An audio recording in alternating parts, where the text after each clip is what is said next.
car shows and the truck drives by, I want to see people go, dang, look at that right there. We got to go a little bit bigger than I was originally anticipating. This thing is a beast.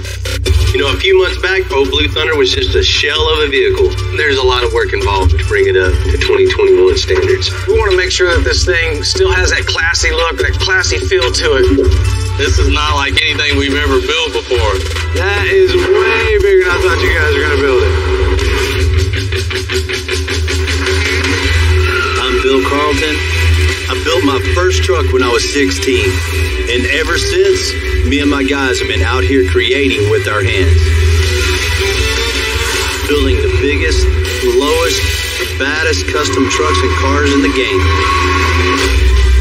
People don't come here for what they need. They come here for what they want. This is Texas Metal.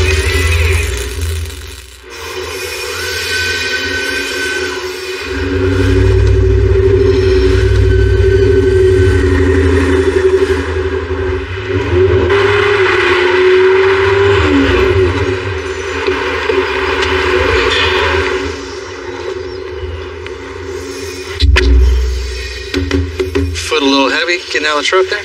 You know, got to test out the new tires, you know, straight from the dealership. You got to break them in. So, man, you finally found one, huh? Yeah. I know you've been looking for a minute trying to get one. These aren't easy to find these days, for sure. You know, it's time for a new shop vehicle. Man, it feels like we go through one every couple years. I need something that will pull a new trailer that will haul multiple cars at once. You know, the F450 is the perfect platform for what we do around here. Man, this thing is a 2021 F450 King Ranch. What could you possibly want to do to it? Like, what's wrong with it? Man, it's a really, really nice truck, but I can't be riding around stock like this. I can't do it. Customization is in my blood. This is what we live and breathe every day. I cringe when I'm driving down the road in a stock vehicle. I mean, that's not me. So I'm thinking, you know, it needs a couple of little small upgrades. Just a real small, super small lift, and maybe just a little upgraded tires. A little bit bigger, a little bit wider, nothing crazy. Bill Carlton that I know was never happy with 19.5s. In 2000, you had to get semi wheels and turn them down. Then you had to get the Hummer and put the biggest wheel on it. Then your lifted truck had the biggest 30x16s. And this one we're gonna do just a little bit bigger? Just a little. We're way too busy to build a bunch of crazy stuff on it. So just a little bit higher, a little bit nicer wheel and tire, just a little bit taller, a little wider. So the biggest wheel and tire possible. Man, just a little bit bigger. I'll make sure we're on the same page here, and you are hearing what you're saying. You want to do a little lift and a little upgrade on wheel and tires. That's it. Okay. I'll go ahead and open the bay door, and we'll get in the air. We'll get ready. We might have to put on the bigger bay, 'cause I know it may not fit out that door after the big lift and wheels and tires. I'm going to open the door.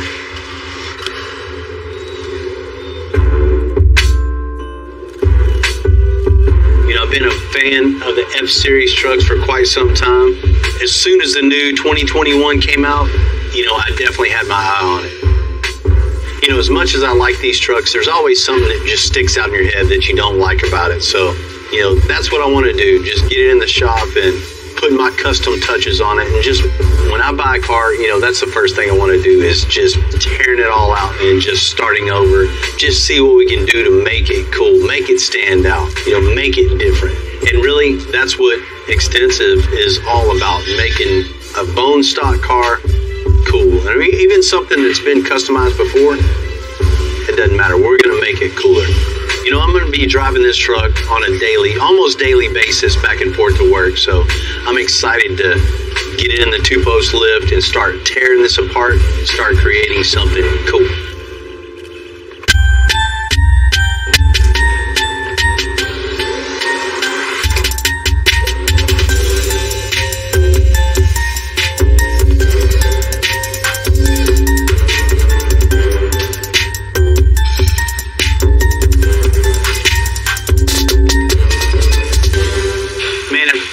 You get it up here, Timmy. I'm just wondering why you wanted it this high. What do you think? That's not a good ride height? It wouldn't surprise me more than this. How high do you want to go? No. man, after looking it over, I'm going to say it this one time. And this time, you're right, Tim. You're right. We got to go a little bit bigger than I was originally anticipating. A little bit. I mean, this represents everybody here. Not only am I going to drive it a lot, but we're going to use it for the shop. We're going to go to shows, and I want to get a 2-car trailer to put behind it, load some cars up on it, have a nice-looking caravan going down the road. We're well represented. Yeah. A little bit bigger wheel than I was originally anticipating. So 28-inch wheel, and the tires maybe a little bit bigger too, like 40s. He said I'm going a little bit bigger tire, a little bit bigger wheel. Yeah. And then we got to be able to clear the 40s, so it's got to be at least 3 feet off the ground, right? And I want to switch up a little bit too and put coilovers on it this time. Coilovers on the front, nice shock hoop and everything, but on the back, we can't have a coilover and haul a 2-car trailer, right? So a big airbag on the back, big 4-link front and rear, so we can totally adjust it depending on the weight. So we can haul whatever we want and not have any issues. Right.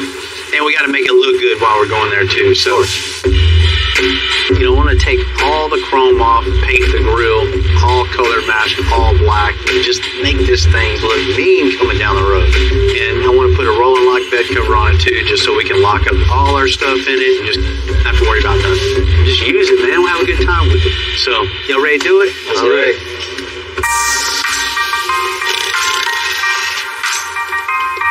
We got a brand new King Ranch in. We're gonna go ahead and start getting this took apart. We can make it a whole lot cooler.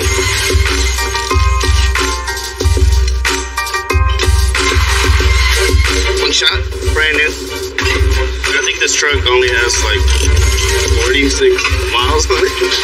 It's the kind of shop we are, I guess. All we got left is the drive shaft. We're gonna remove that. Hey Tim, would you give me a hand? Alright, it's gonna go get powder coated. Not gonna try and lower this by myself. I'm gonna call Mr. Muscle over. Thanks, Muscle Man. Alright, we got the truck all disconnected from the axles, got rid of all the leaf springs, the multiple measurements to figure out the ride height, where I want the truck to sit. The axles are located at the right height, so the next step is building the 4-link placement. Everything is going to depend on the drop down on the frame itself of where the play happy. So it's really critical of placement of all the pivot points. So I got to locate where the pivot points are. Once those are located on the template, all I have to do is get back and draw whatever looks cool. I got my pivot points located in the template itself. Got a real rough idea how I want the shape in metal. The drop down itself is going to be really a focal point to look at. So you really want that to look cool. I think what I'm going to do is bring it over to the table, then I can really lay it out and really get a feel for design. I just want to come up with something that's different. I hate doing the same thing over and over and over. So that's definitely not what we're going to do on this. We're going to do something that's unique, creative. That's what I want. I want something when the truck drives by, people go, "Dang, look at that right there." And this being a major focal point on parts, this has got to look good. The major shape, the major measurements are all in place. So I'm going to transfer this over to some metal. So I'm going to give this to Jesse. Buddy, you already know. Yep. At a 1/4 inch. This is the main thing right here. It's 3/4 hole, 3/4 hole. And the rest, this just make it straight here. All right, I'll get right on it. All right, so Bill brought me the drawings for the hangers. So now what I'm gonna do now is just grab all the measurements, just put them on my trusty computer and get it ready to go on the plasma table. But now the only thing is, these are a whole lot longer, because usually the ones we build usually are like half the length. So these are like double the length. This actually backs up perfectly, so the machine did its job. So now what I'm gonna do, just clean them up real quick. Find the center of these circles right here. I'm gonna mark my hose, punch them, clean that one off real quick. So I got these all cleaned up, punched up. As you can see, these hangers are big, bigger than normal size, but it's for Bill's shop truck, and you already know whatever Bill does is never small. So let me walk this over to him to see how that truck turns out.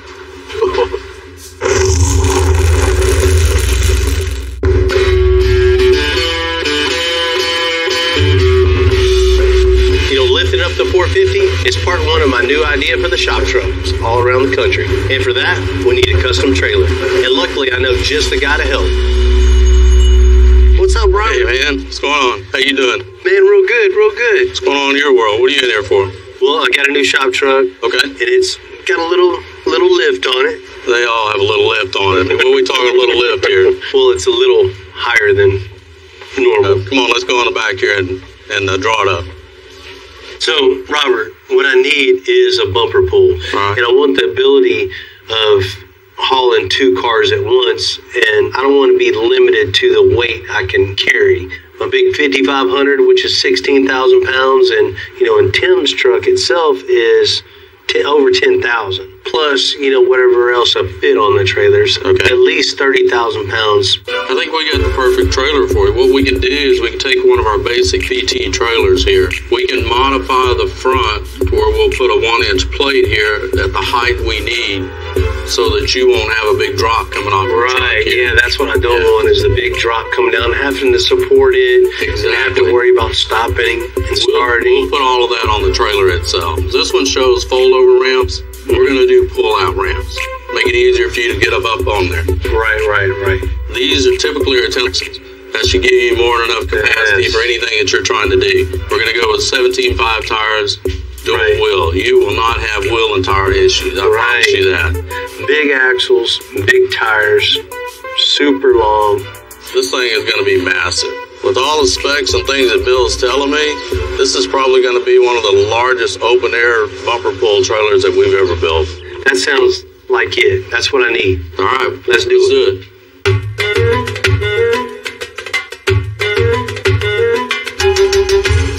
Now that we figured out the hangers, Tim and Dave are making room for the huge drop down by smoothing everything out.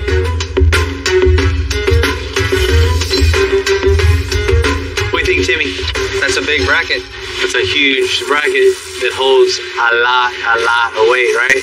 Plus, with all this boxed, it's going to be even stronger. Oh, yeah. What we'll do, we got the two outer pieces on. Let's get the two inner pieces on, and we'll start boxing that in. That's the next step.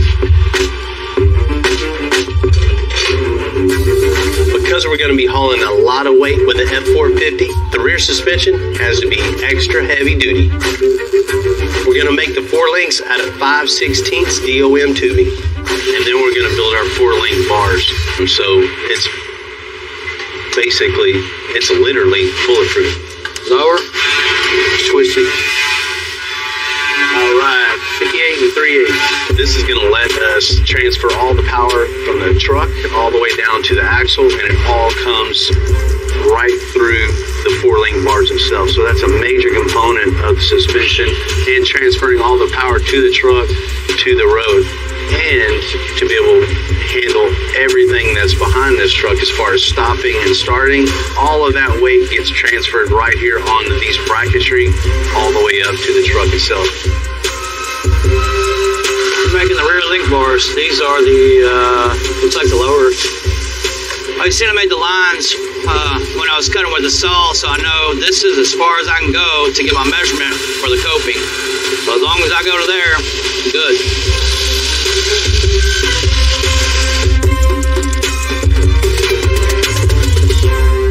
It's pretty cool. We can make these quick little fixtures, quick little jigs, to make them consistent.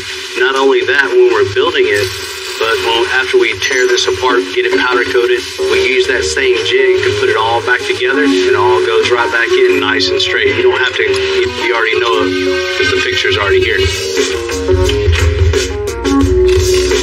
Get it all square first. So it's a really critical stage of the build process is getting everything 100% squared.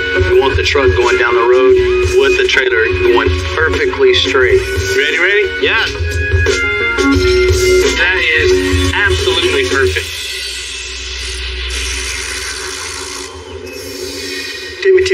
Timmy.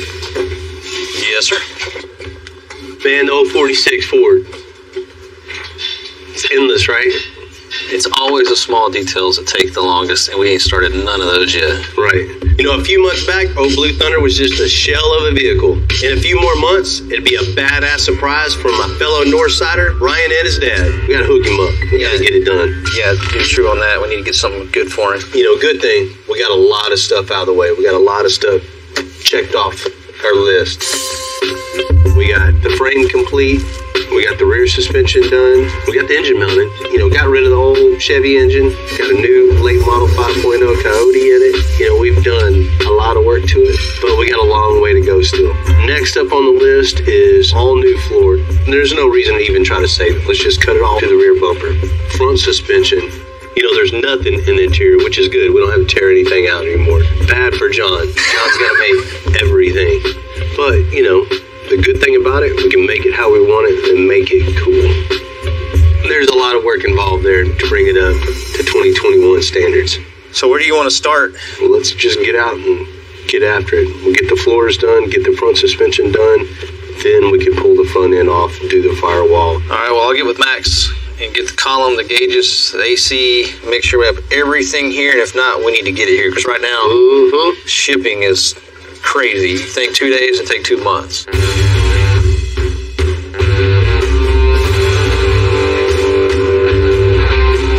When it came back from Media Blast, the Ford was in really, really rough shape. The body guys can fix some of it, but the floors are just beyond fixing. So we cut them all out and just started totally fresh. So now I got the old floor cut out. Next step is go ahead and start breaking my new metal for the transition. So now I can go ahead and cut this out and continue on making the drop shaft tunnel. Okay, so I got my 2 filler pieces in. Next step is go ahead and make this piece tunnel. As you can see, all these little lines right here, I'm breaking it. It's starting to roll. So if I do enough of these lines on both sides of the center, it's going to have a nice radius over the transmission. Everything's looking good right here. So now it's time to go ahead and make my drive shaft tunnel fit to my transmission tunnel.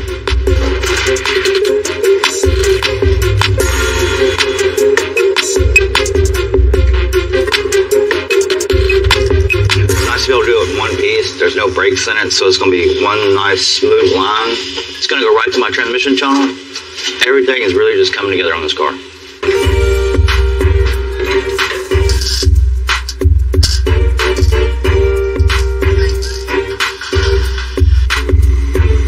There you go, man. Heck yeah. This is pretty much the only piece of the original floor left. Everything else has been made new. Alright. Looking good, man, compared to what it was, right? Full of rust and full of holes, and This wasn't safe. full of crap. Yeah. This puts us about midway point as far as we'll take the body off and get busy. That sounds good. To save some time, we're going to work on the front and the back at the same time for the coupe. So our new fabricator, John, is making the notch cover. We've heard about John for a while. We know about his skill set. And as busy as we are right now, it's good to have him on the team. So now we got the notch in, and it all fits nice. We're going to go ahead and tack it in place, and we're going to join the back of the car to the front of the car and fill a little bit around the notch and be done with the floors in this car.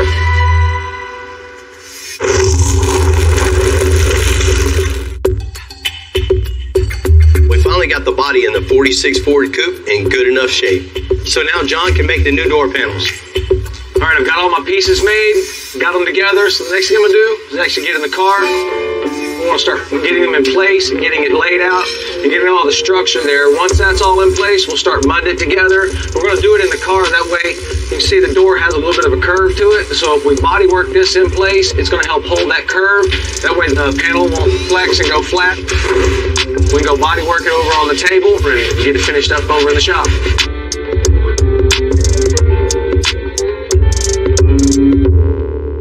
So this is our insert, and what we're going to do, take this TIG rod and I'm going to bend it around my insert just to create some body insert, and I'm going to scribe it out and just creating some layout lines so I know where to put my rods at.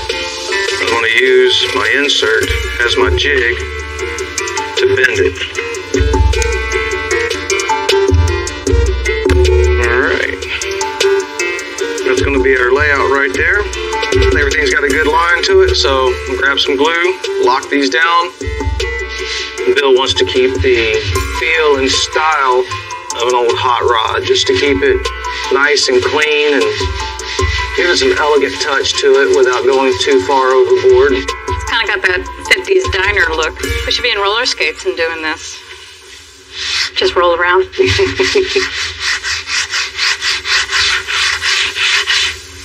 All right, so we'll let that do its thing. Once it's dry, we'll start with the body work. Time to sling a little mud. Just want to use our wire as our guide. Get a nice contour in here. Now we're just taking our paper and sanding our contour into this. What I'm doing is I'm only putting the bevel on one side of the wire. That way it just kind of steps up and down. It looks like layers in the panel. All right, so we got everything body worked in. Lines are nice and straight. Everything looks good. These two inserts are going to have the accent color on them, with this panel being wrapped in the base color of the car, and it fits right into the door. Magic.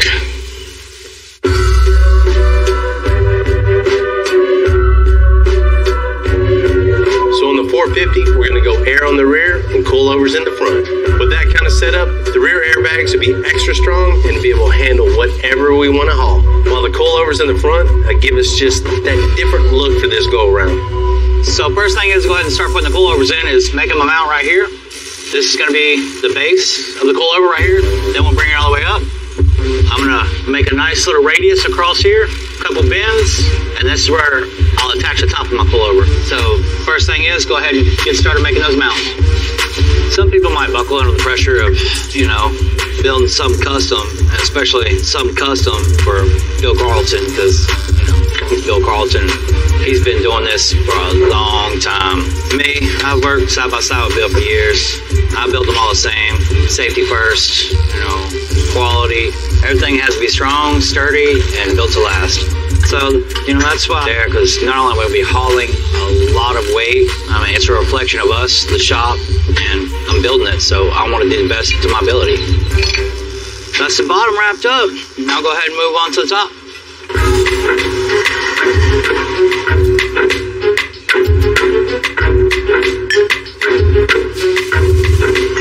I like the way it looks now.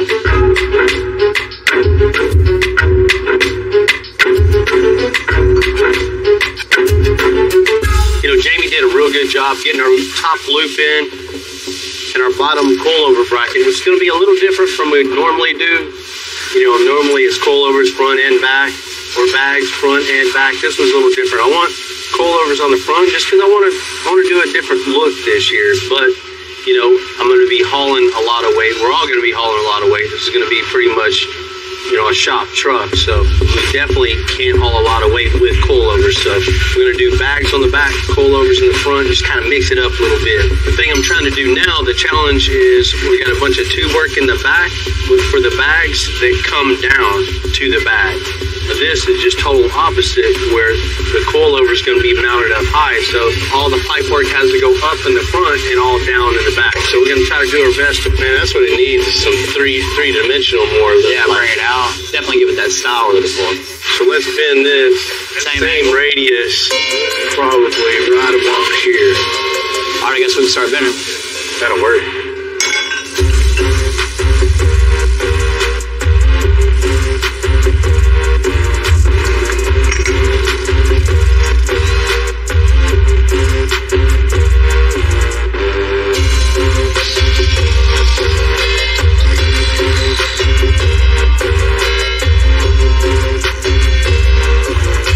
Just looking at it, looks like some bent pipes. We just cut the ends off, put up there, but that's definitely not the case.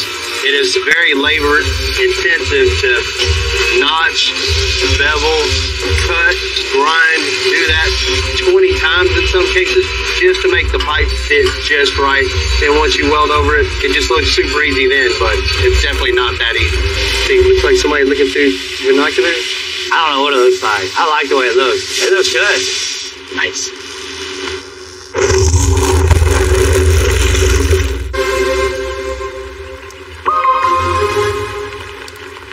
You know, I got a call from Robert saying the F450 trailer's ready for pickup. You know, it's usually midday. I'm that customer, and I'm excited. Robert, what's happening, man? How you doing, man? Man, doing all right? Yes, sir. Yes, sir. You ready to pick that thing up? I'm definitely ready to check it out, and I'm ready to put it to work. We're all excited about this trailer. This is the biggest thing we've ever built here. So we can't wait to see what you're going to load on it. Let's go check it out. Let's go check it out. Man, I think you're going to be excited about this. This thing is a beast. Man! All right, what do you think about this? This is what we talked about. Man! This is exactly what I need. This is badass. This is not like anything we've ever built before. This is really going to help me and the shop out. You can't haul the cars that we have on a normal trailer. It has to be custom built like this. Check out this hitch that we put on the front of it. 1-inch thick plate. What? No ball. We're going to put a penalty on the front of this. What? I've never had one of those like that. That's crazy looking. For the kind of weight that you're hauling, you got to have it. We've got multiple adjustment holes where we can raise it up to the height that you need with that big truck. No matter if it's high, low, whatever weight you got on it, we'll be able to raise it. We've got hydraulic that you're going to put on this thing. You're not going to have any issues as far as raising this thing up and down. I hate trying to. I can't. You will never have that issue again, and it will pick up anything that you've got on there. This will handle it. Man, this is cool. This is cool. We have changed out all of the axles. You have got 15,000 pounds on each axle. What? 17 5-wheel and tire assemblies. You are not going to have an issue on this. This is way more than I was thinking in my head. I'm impressed. Good. That's what we do. Look at the length of this. 40 foot. Super long. 40 foot, dub on the end for easy loading. We can haul 2 cars on this, no matter what they are. I want to be able to go anywhere I want to go and haul anything I want to on it. This will handle it. Thank you. Thank you. This is the first for us. I think you'll enjoy it. Thank you, man. I knew you were going to hook me up. Once you get it hooked up, put the trucks on it, send some pictures. I can't wait to see it. I'm going to do that, man. Thank you, Robert. You know, the 21 F450 is going to perform double duties for us. It needs to haul our show trucks to car shows while looking good doing it. You know, we got the lower bag mounts done. We got the upper bag mounts all tied in. You know, it isn't as strong as we need. So it's all about adding a lot more bars, a lot more strength, and a lot more style.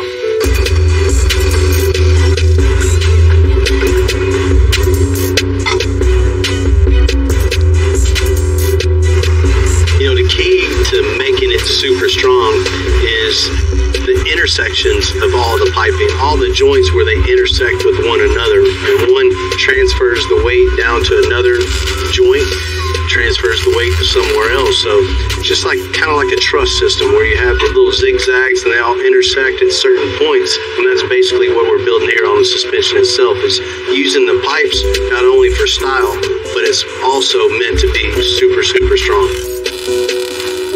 You know, in a process like this, you know, there comes a time where you know it's done, it feels right, looks right. That's exactly what this does. Now it's time to blow it apart and get it off to powder coat. The 46 Coupe is one of those really iconic cars. So we're going to add modern features and still keep that custom classic design. So John is hiding the subwoofer in a fully custom built suitcase. One of the things we have to do with this 46 Ford is we want to make sure that this thing still has that classy look, that classy feel to it. So how to do it is going to be to disguise it. So I've already built the subwoofer enclosure to look just like a suitcase. Things got all the detail sanding done, looks pretty good. So what I'm going to do is I'm going to start with wrapping the center of this. You got to get down into the groove where it looks like it separates. And we'll work it up into each groove, top and bottom. And then from there, It'll be looking like a suitcase. So what we're gonna do now is we're just gonna take our vinyl here, get it all glued up. All right, set that to the side, glue up the enclosure. I'll use a paintbrush and get the glue all the way down in the crack. That way when I wrap it, it'll hold the vinyl in place. And boom goes the dynamite. All right, here we go. It's a moment of truth. Stick it and start wrapping. Just want to start by working this down into this groove here. Give a little stretch around that corner. Working around these corners is very difficult. You want to make sure that you work down into the bottom of this corner, because if you just stretch it across it and go around it, you won't be able to get down into the bottom and we'll lose this detail. So it's quite an adventure to get around this thing and get this thing wrapped, but in the end, I think it's going to be well worth it. It looks like a piece of luggage from the 1940s instead of a subwoofer from the 2000s. That is our suitcase. Let's get some belts on it. So this is just a piece of welt cord. We'll be taking this, wrapping it with our vinyl, and this is what gets tucked down into the groove around the suitcase. This is just going to help to mimic the seam on the suitcase where the tops and the edges come together. It's just a little creative detail in here. I'm going to trim it down so it's narrow enough, and we'll just wrap it around the box. Like a glove. Last thing to go on. Now, we'll put our woofer in it. All right. And no one's going to ever know that there's a speaker in this thing. This thing turned out great. Almost better than I imagined it, so get it in the car.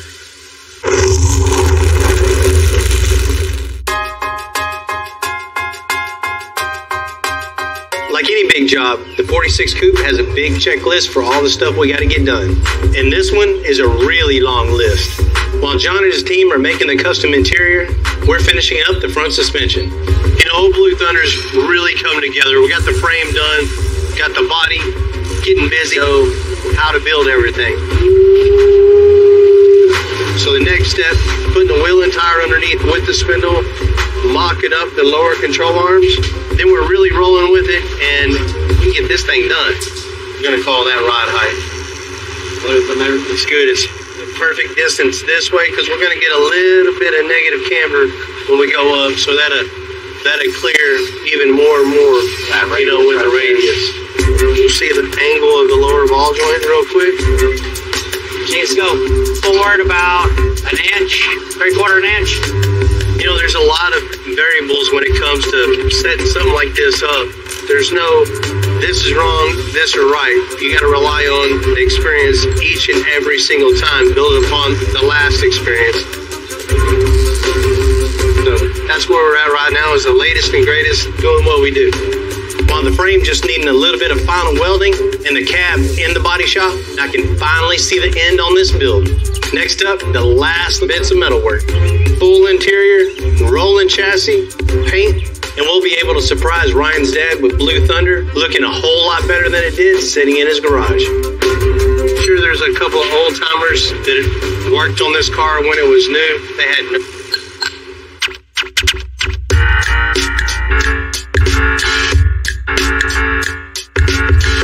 With the 450 being so high up, I want to add some lights. So George is going to light this thing up. So today we're going to be installing 20 rock lights. It's going to light up the whole undercarriage. You know, our focus is to light up, you know, all the suspension work, everything that's, you know, it's custom made. We're going to, you know, light up the whole rear end, the whole front axle. So it's a real meticulous job, but once it's all done, it really sets the car off at night. So like on these, usually what we have to do before we start drilling is we have to look underneath the hood, because on these newer models, you know, they have so much electronics, they have everything that they jam up under the hood, that you have to be careful, because if you start drilling, you can easily, you know, drill through like an ECM or a fuse box or something. Perfect example, there's a big wiring harness right here, and we could easily hit this, so that's pretty much why you want to be careful when you want to pull these out, or always see before you start drilling. Now that I got the holes in the fender wells, it's time to start running some wire. You know, the tough challenge on it is going to be just trying to link everything up together, you know, making sure that everything is in line. And not only does it have to work right, you know, it has to look good underneath the trucks. because this is a jacked up truck, you know, and when people look underneath it, you don't want to see wires hanging or, you know, things right underneath the motor. You want it to look nice and neat for putting these lights. They're 2,000 lumen, and they have 3 little LEDs in them. So, I mean, you always want to put them in the right space. That way we don't cast any shadows or anything like that.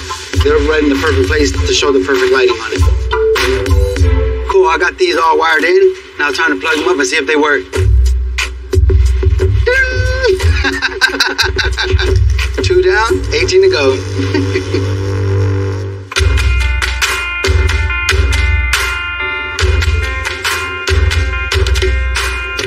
I can't stand all that chrome on the new 450 shop truck. So we're going to pull it all off, and Edgar and the team are going to paint it all glossy black to match the rest of the truck.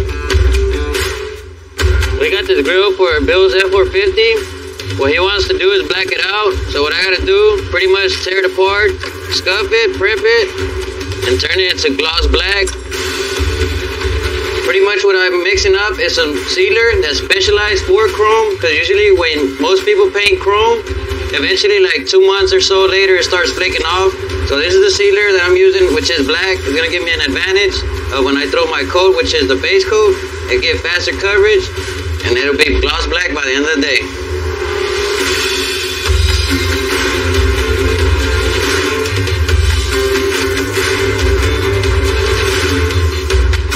Done deal, baby. At such a young age, I got into cars. All through high school, had custom cars and kind of grew from a hobby to a full-time career. My favorite part about building the cars and why I do what I do is I like to be able to show what I do with my hands and create something from nothing.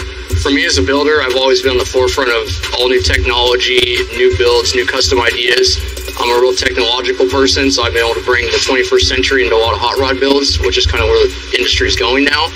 Extensive has always been years ahead of the game. Stuff that they're doing now, people are not going to be doing for 5 more years, you know, and to be here and kind of bring, you know, ideas I have and the skills I have to team up with what they already do and all the extravagant builds they do is just going to kill it. I always like doing different kinds of stuff. I don't like to be like the cookie cutter kind of guy where you're doing the same car over and over, repetitive stuff. One thing about being extensive, you never know what's going to come through the door next. You look at it and go, how are we going to do that? And next thing you know, it's just, wow, there it is.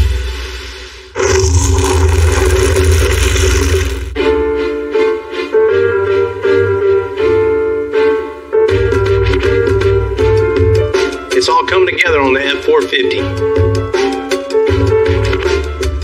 We're going to add 28-inch wheels and a rolling bed cover. I love seeing projects come together. New shop truck, new shop trailer, trailer loaded. It's impressive. As good as the 450 looks, it's got to be built to perform. We have a car show we're going to, so we're going to load it up with about 20,000 pounds. So we're not wasting any time putting the shop truck to work. Last little bit, huh? Oh, yeah. I know it's your first show with us, man. You got to be excited. I am, dude. I am. I love the shows. Hey, it's a lot of work, but you have a good time, too. It's a lot of stuff. You ready to roll, man? Last little bit. Everything else is pretty much loaded up. Man, Timmy's finishing up right now with the trucks. He got it all loaded up. This is the last thing. We can roll. It's ready to go? Yeah. Here, I'll grab this one. All right, let's go see it. I'll get this. Come on, man. Oh, man. That is way bigger than I thought you guys were going to build it. A little bit higher than we originally anticipated. For sure. Well, it's got to look good, too. Oh, it definitely does. Me being in the office, I don't get to see a whole lot of the builds until they're done. But seeing this thing roll out, you know, as a whole is just, it's mind-blowing. Let's go check it out. All right. Let's go load up. That's a hauler. Right? That is serious. Did you expect anything less than Bill to put a brand new truck on the lift? That's very true. You know, it's a little bit higher than I was originally going to do. We just, you know, keep pushing the button, kind of look better as it got bigger. Get it on the lift. It's a little higher when he wanted it. It's a perfect height. It's awesome. You know, I know at first I said I wanted just a little lift, little tires, but seeing the truck now, the height it is, the huge lift we put on it, the huge 4-link, all blacked out with big wheels and tires, this couldn't represent Extensive any better. The wheels on this thing are awesome. That set it off right there. 28-inch TISs, all black. That's a monster. But it fits it. Perfect. Yes. And the 4-link under there is just massive. Yeah, you was wondering why I needed that many 1-inch FK Heims, right? Yeah. Now I see why they're all there. Right. I mean, that's a tremendous amount of weight behind stopping and starting. So each one of those points were just critical. It's pretty cool, too. I wanted to mix it up a little bit and put coilovers in the front. And, of course, we had to have the airbags in the back. To haul weight like this, there's no way you could haul this much tonnage with coilovers in the test, much less 2 trucks on this trailer. So this truck's going to be a workhorse that we're going to use. I mean, it's going to be used. We had to make it look cool, too. We had to have the tube work coming all down and just black it all out. Bill could not have any chrome. Everything blacked out. And spider wraps come in, wrap the bars, wrap the shocks, the inner fender wells. It's still black, but it's little twist. Yeah. And you know how shows go, we can't leave all the products in there. So we put a bed cover and a pull out. There's a deck system in the bed. You pull out and everything goes in there. And then the cover covers everything. Yeah, so we can lock it up, put all our straps up, put all our equipment up. Very cool. You guys ready to roll? That's all done? Everything's strapped. That's strapped. Trailer's hooked up. Put these in. We can roll. Let's go for a test drive. Let's go. I'm driving. Shotgun.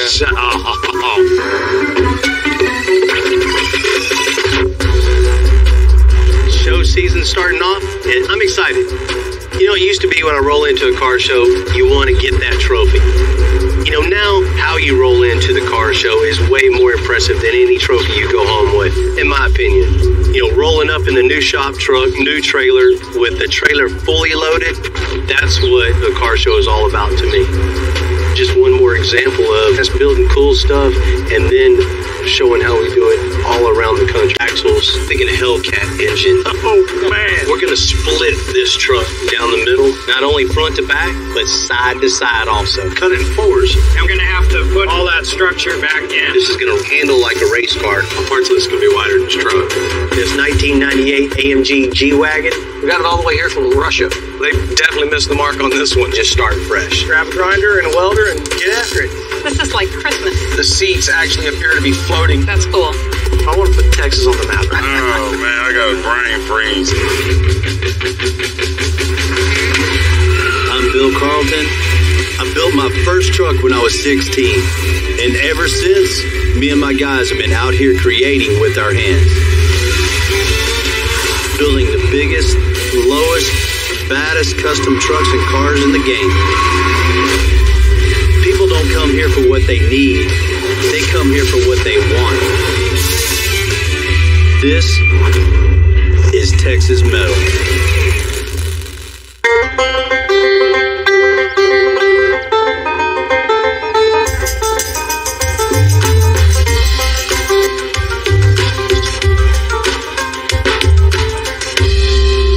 Seeing that Willys pull in the parking lot, that thing is super clean. Not too many projects roll in the shop that look this good. What's up, fellas? How you doing? Oh, Willys, huh? 60 Willys, yeah. Nice. First Jeep. The Willys Jeep pickup looks more like a standard Jeep design, but with a longer wheelbase and bed. There was only a couple 100,000 of these ever made. Where'd you find this thing? Did you build it yourself? Or? No. Come from the northern North Dakota. That's a little drive for you, huh? Yeah, about 1,200 miles. You want us to do something to this thing? It looks perfect. It's been always dream when I've retired to have a custom vehicle, something I can show for my hard work. You're in the right spot. There you go. When I come back to get the truck, I'm going to take a few weeks off. I'm going to show it at car shows, and I'm going to sit there and I'm going to polish that baby. Yeah, he'll probably polish it so much he'll rub the clear coat off. It's crazy. You couldn't find a nicer one to tear up? I'm sorry. Man, there's going to be some Willys guys just, ooh. That's all right. We're both going to be getting some hay mail on this one. Yeah, when you're done, though, they'll want one. Yeah. So what's your overall dream for this thing? This thing looks like a Matchbox car. I want it to look like a powerful bulldog, a little wider in stance. Stance is everything. You just want people to get out of your way. You just want this thing to look mean just sitting there. Something like this, we can take this car and cut it all the way down the middle and give you some more room in the cab also, and just widen the whole body. And then let's give you some more leg room by cutting the cab again and making it longer too. Now you're talking, Bill. Yeah. Achieving something like that, it just isn't no small feat. You know, that requires a lot of hours and a lot of skilled labor. So we're looking for. Y'all can kick back and hang out and have a little bit of space in between you when you guys are cruising around. Right? Yeah. You know, not that it matters, but let's look under the hood, see what you got. There she is, Bill. Straight 6. Oh, man. Super Hurricane, huh? Yeah. What kind of horsepower this thing got? 105. 105. Yeah, that's definitely no Hurricane. No, we need to pump those numbers up. My lawnmower's got as much horsepower as that got. What do you think about putting a Hellcat engine in this thing? Great. Fantastic. That's what I'm looking for. I'm looking for the horsepower. We on the same page on that one. We're on the same page. Yeah, Yeah, horsepower. Let's check out the back of this thing.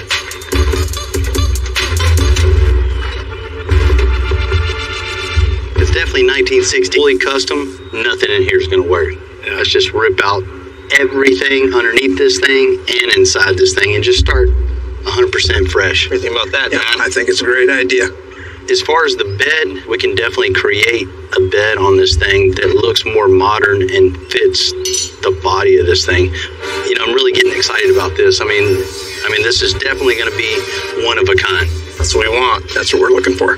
You know, he's been working his whole life, never had a custom car. He's retired now. He wants a custom. That's exactly what he's going to get. I can't wait. I'm so excited.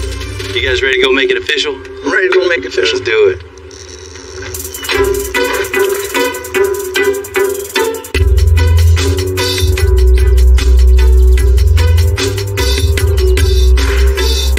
This 1960 Jeep Willys is really, really nice, in good shape, good running truck. But this isn't our first time taking a good-looking vehicle and chopping it all up. You know, sometimes we get people with crazy ideas, and this Willys is one of them. This thing could be in a museum.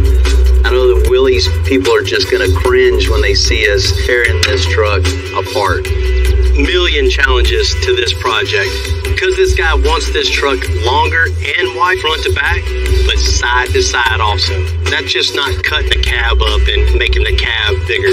Everywhere you look on it, every quarter inch on this vehicle right here is going to be touched, customized in some way. To the engine, to the axles, to the bed, tail lights, bumpers, everything is going to be modified on this. That's going to push everyone's skill to the max.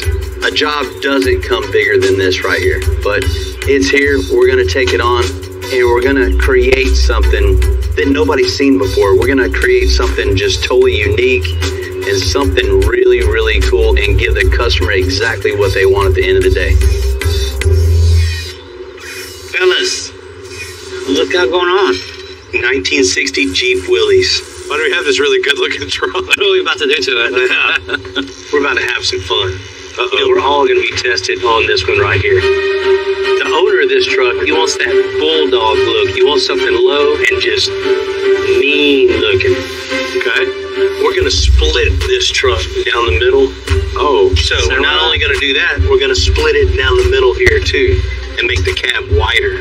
Cut it in fours. We're going to quarter it. Oh, man. It's going to look like a birthday cake all cut up after we're done with this. That's all. I mean, you're looking at, get off easy on this project. This is why we get up and go to work, right? You're right. You are right. Speaking of, let me get up. Let's go do that. Work.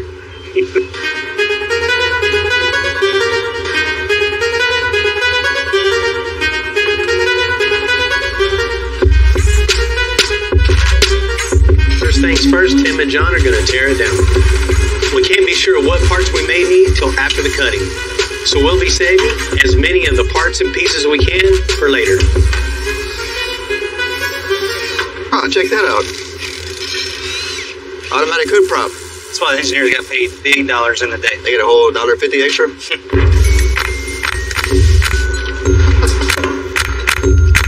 Just like any car in the 60s. Hadn't been taken apart in a while. The bolts are probably rusted together. Go ahead. You know, we've been doing this long enough that the Jeep could look really nice on the outside. But as soon as we get tearing into this paint, it could be really torn up. Get all of this taken out, put it all in a crate, send it to sandblast. So we just rolled a cart underneath it. We're gonna make some stands for the cart. You only knew how many cars and trucks have been on this cart. A lot. All right, now we got it on the car. Now we can roll it back this way. We'll pull all the chrome off, pull all the windows out, pull everything out of the interior.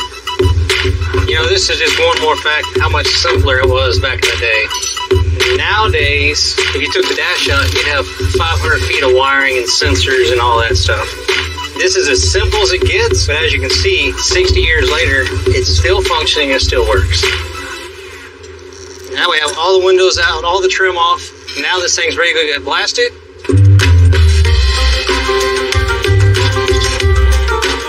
Next time we see it, it'll be fresh metal to metal. We can do all of our metal work without any body work, any body filter, any surprises.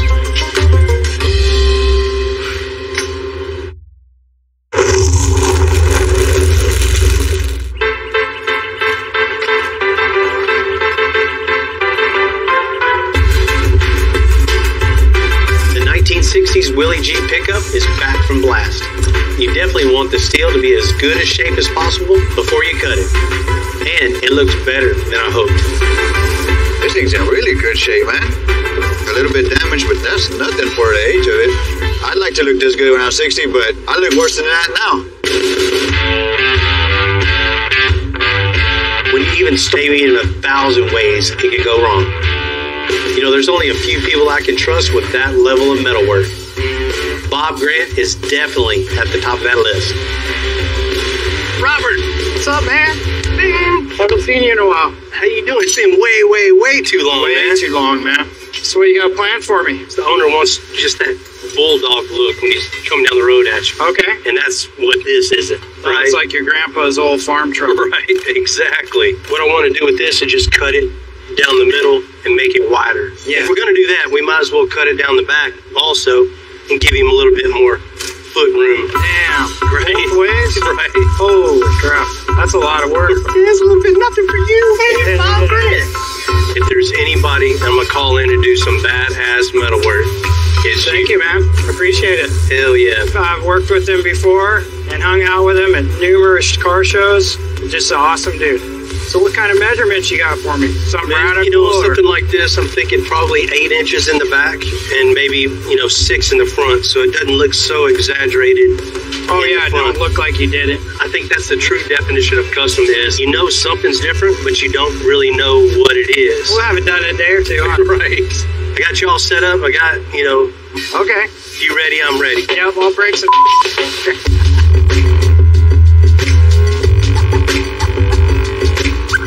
I'm gonna make some reference points to run my tape lines because tape works really good. It makes nice straight lines if you stretch it, and it's easier than using a ruler on the whole damn thing. Every tape line we see here is gonna be somewhere where we're doing a cut. You gotta kind of eyeball it to get your lines nice and straight.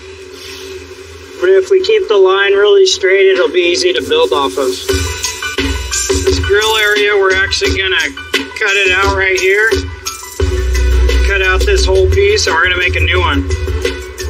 Then we're gonna stand back and look at it and put the headlight where it looks the best, side to side. And it won't look like we did any work to it, it'll just look normal.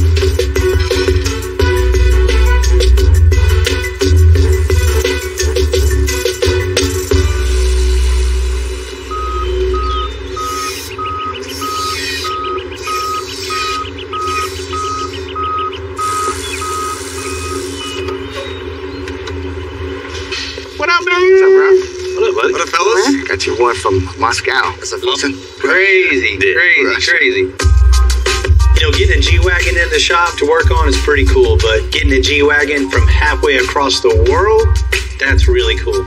Man, this is our first G-Wagon. I mean, this isn't something that normally comes down Sunny Drive for us to tackle. Interior, right? Yeah, I talked to him. I said, man, there's probably a couple shops, between me and you that would probably knock that out really well, and he wasn't having it. He said, no, if the Extensive's going to do it, I'm going to put it on a boat, I'm going to send it to you. We must be doing something right. That's for sure.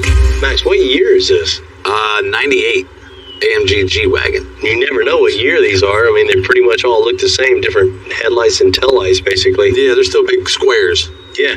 I don't know what it is about the G-Wagon. Either you love it or hate it. It's an iconic body style. The interior's stock or what? No, it's not stock. It's been done. Ooh. Got some diamonds. Yes, sir. A lot of them. Diamond Stitch been out for a minute. 10, 15, so odd years ago. In red and black, we can't be having that. Man, the door panels are just shot. I think that's about the cheapest carpets you can get right there. Yeah. You know, it's always interesting to see different people's takes on customization. 20 plus years ago, it was probably cool, but not anymore. We're going to rip every bit of that totally out and just start fresh. Make something real cool. Exactly. You know, the G-Wagon is an iconic luxury car. So we're going to do everything we can, bring back that style and make something totally custom and really cool. You know what? He's in the right spot, though. Whatever John comes up with, it's going to be the coolest G-Wagon in Russia. Oh, by far. How do you say get busy in Russian? Hurry up. I don't know. That's not me.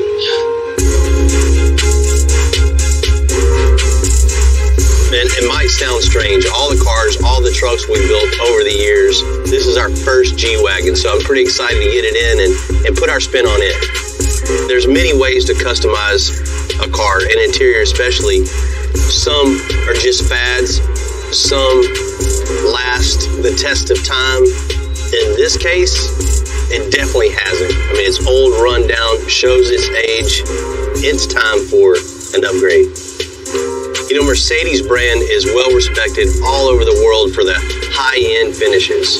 And that's exactly the standard we want to keep up. It's something to make it look current and also stand the test of time.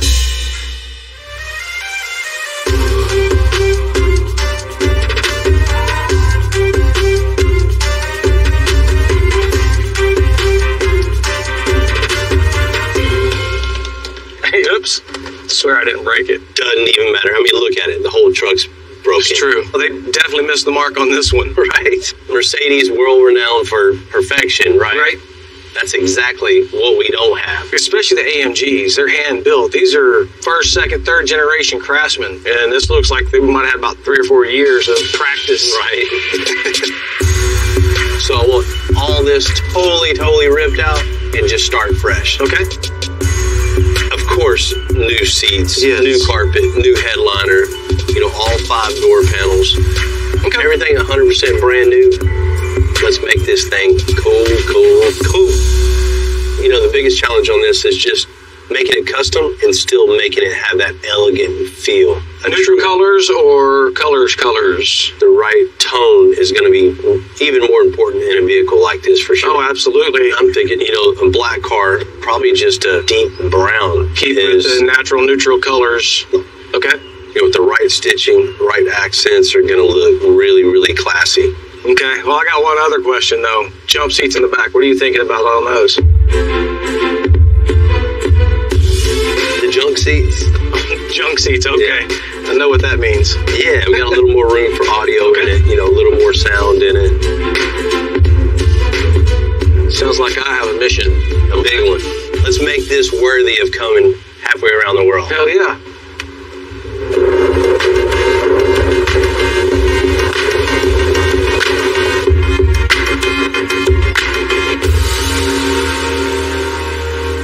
Hey, that's a cool ride. Pretty neat, huh? Yeah. We got it all the way here from Russia. They put this thing on a boat and sent it to us just for interior. Okay. That's cool. It's in pretty rough shape. Got a little bit of a chore ahead of us. Yeah? What are we doing to it? I say we start by tearing it apart. Tear the dash apart, get the seats out of it, and go from there. No way. Check that out. Huh, is that what I think it is? It is. That's the center cap. It's a wheel. I don't even know what the purpose of it was. So until we take it all apart and tear into it, we really don't have 100% idea of the truck over time, and try to put some thought into why they did what they did, but it really doesn't matter. What's going on up there? This used to be a silver truck with a sunroof. Oh, big. So now the fun part. Let's get creative. Awesome.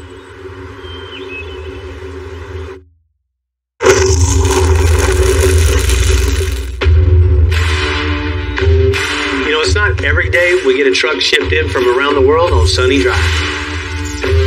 Now that we we have this 1998 AMG G-Wagon, John and Jen can get ready on building that one-off interior that's worth the trip. Looking at this thing, I got a really cool idea. I think we're going to get rid of these risers. It's just a big ugly box with a door on it. We don't like that, so we're going to throw this away and make new brackets that'll have the seats actually appear to be floating in the car. So what we're going to do to make the seats float is we're going to use some 2x2 square tubing that'll sit on top of the transmission hump and float out across each side, so the seats will sit on top of that. So when you look underneath it, it's just solid open space and it's going to look really cool. Floating the seats is cool, but I'm thinking we should take it to another level and float the subwoofers too. I'm actually going to take the woofer enclosure and attach it to the seat so it'll move with the seats. Be really good for the truck. Nice tight bass response. Floating subwoofer enclosure is cool, you know, but this alone kind of boring, so we don't do things like that around here, so we're going to spice this thing up a little bit. I'm just practicing making sawdust. I started when I was 17 years old. My first job was in a stereo shop. Left school early every day and went to stereo shop and went to work. So get a dream, don't give up. Still remember the comment my mother made to me one day. She told me, John, you can't do that. Well, why not? You can't compete with those guys. No, I am those guys. Right, exactly. Exactly what you just said. Okay. Okay, here we go. All right, so John is gonna work the resin, and I got our glass pieces already pre-cut. I'm gonna play nurse to his doctor and start handing him pieces as we go. And done. Well, everything's set, ready to go. Got it all wet out. Looks great, so now she gets to body work it. Joy!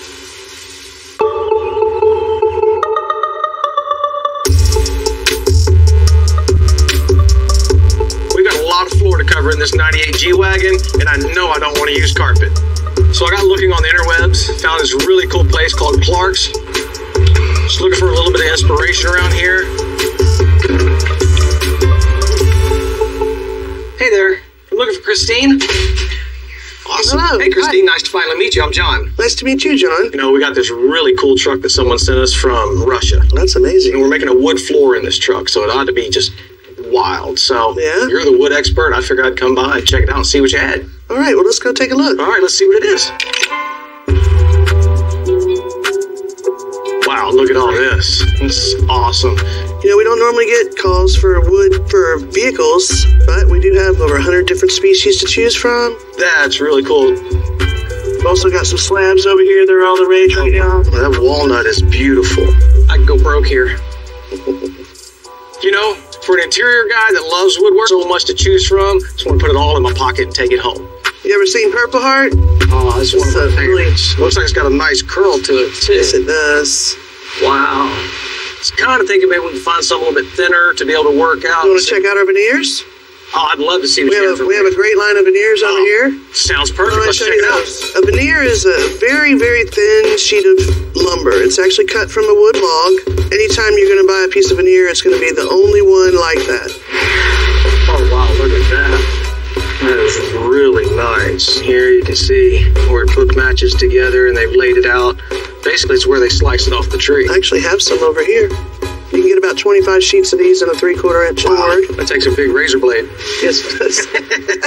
Veneer is a great way to get the most use out of a beautiful piece of wood, especially if it's highly figured. You know, thinking about it, I do believe veneer is the way we need to go. The thickness to be able to fit with everything. We can glue it down to our aluminum substrate and it'll work out perfect. Man, this is really, really nice. I'm almost thinking that burl may be the way we need to go with on the floor of this truck. It's almost a growth off the side of a tree. It's not into the grain or anything. So when they cut this and shave it down and roll it out and lay it down, there's no discernible grain pattern to this per se. That's my favorite. Okay. Heck yeah, let's check that out. Oh, that's what I'm talking about right there. Look at that. Nice figure, good look match, darker color to it. I definitely think this will be the one that we use, so. You sure? Yep, that's the one. Okay, let's get you wrapped up.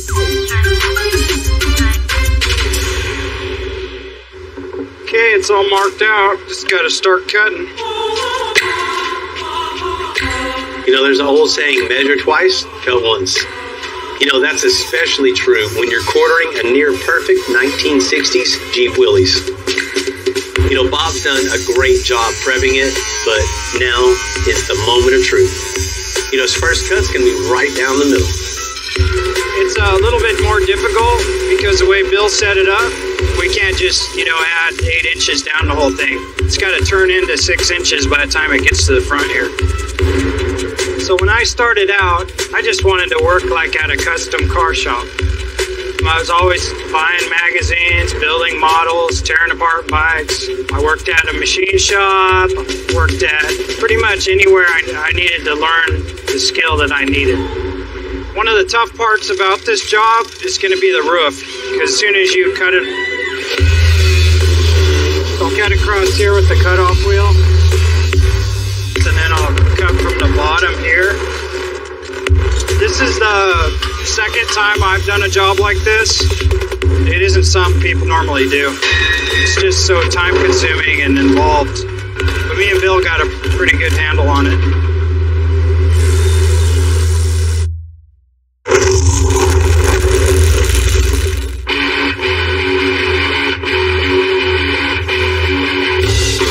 Now that the 1960 Jeep Willys is cut in half, Bob can get to cutting it side to side. Save a headache later, he'll be cutting around the door jambs, so we'll need to replace as little metal as possible. Okay, now that we got the wider, we're going to work on the longer. So the cut, I decided to put it here because that's the high part of the crown, and that's the easiest to fill in. Because if we filled it back here, we'd have to make kind of a sloped piece. But here we can just use a flat piece of metal and then just hammer it to shape. When we do the roof on this, that's going to be probably the toughest part. It gets really floppy when you cut it in quarters like that. There's no supports. Yeah, that's what you got to watch out for. You'll get a piece in your eyeglasses. So you got to be really careful when you're doing that. A lot of people start out wrong. There's certain ways and techniques you got to do it so it turns out right in the end. You don't want to build yourself into a hole. We also got to cut the inside, and that's going to be a little bit trickier because we got to miss a bunch of stuff.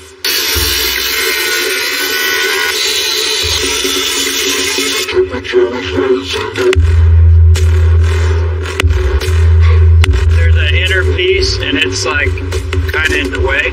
I don't think it's off that much, so I'm trying to fit it in there. See, there we go. Cut through multiple layers, so I'm going to have to do that with a really long Sawzall blade.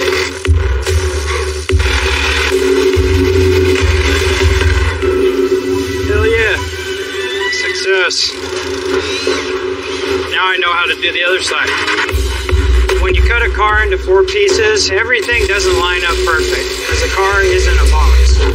It's got multiple curves, compound curves. It's just a lot of things to figure out. What we did is we cut the back of the cab off, so we had to cut through all this structure and everything. And when we rebuild it, we're going to have to put all that structure back in. So it's more than just looking cosmetic. We got to actually engineer it back into it.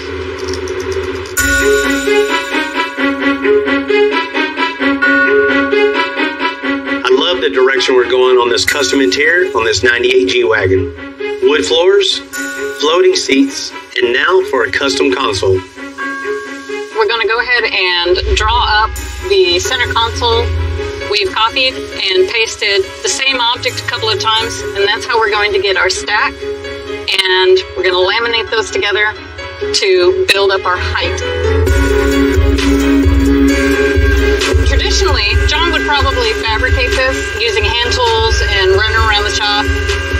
But the idea is we're going to let the technology do the work for us so that it frees us up to go and do some of those other hands-on fabrication techniques we like to do.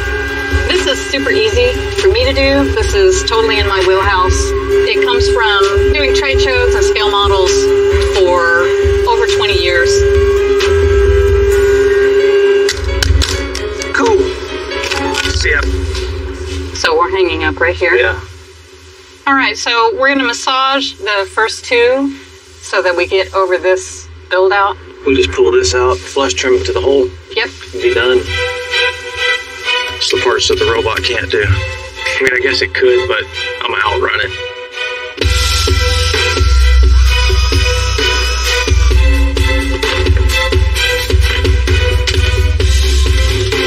That looks pretty good. So what I'm going to do now is just take all the parts that the CNC made and get them all glued together, get them stacked up where they need to be so we can start body working them, get them shaped in. That's the gist of it. It's going to work. All right, so we've got our stacked pieces together and ready to go.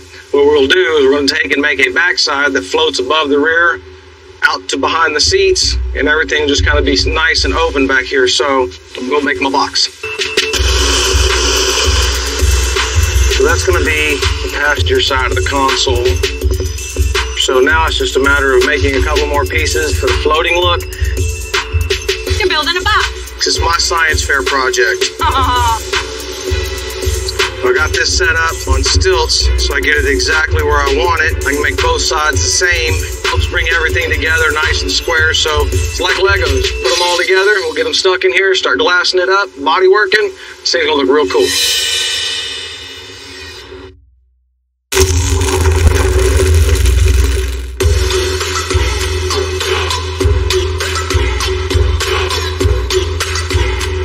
The 1960s Willys Jeep is officially in 4 pieces. But before we can weld it back together, Bob's bracing it together to add structure back into it. Then we can weld it all back together, make something totally different, something that's never been made before. This is going to space out the back of the cab, and then we're going to tack this to the cab. So what we got here is a 6-inch spacer, so you don't have to hold up a tape measure all the time. Okay, now that we got these all braced up, we're ready for the inner structure. We're just getting it 8 inches all the way down the whole center right now.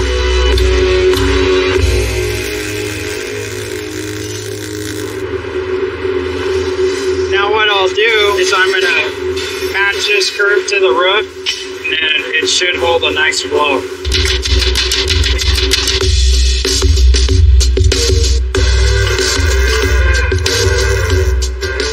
We can make our new piece right here.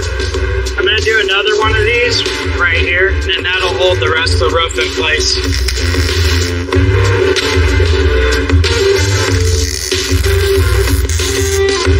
Oh yeah, that looks perfect.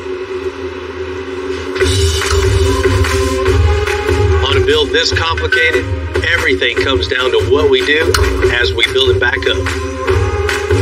Everything flows off this moment. The strength and rigidity we create now is going to pay off later. That's why a project this size takes months and months. All the little choices now have a huge impact. You know, once this hits the road, it's got to be perfect. And it will be.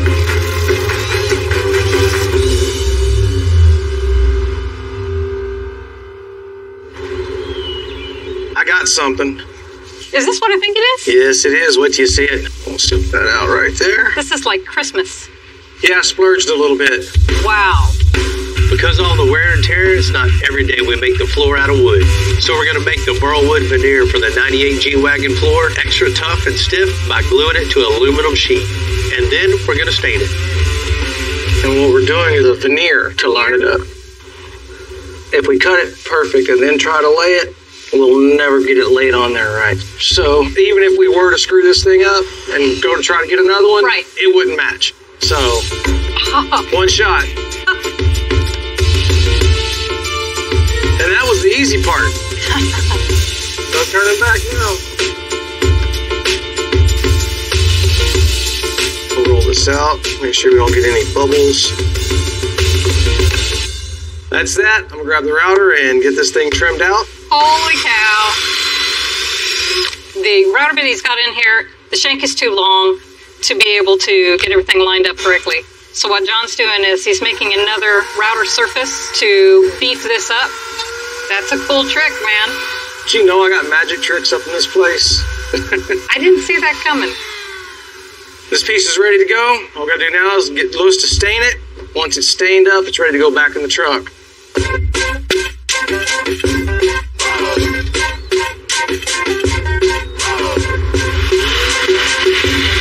Alright, so John picked out this really nice burl walnut veneer. What we're going to do first is we're going to get it sanded in preparation for stain.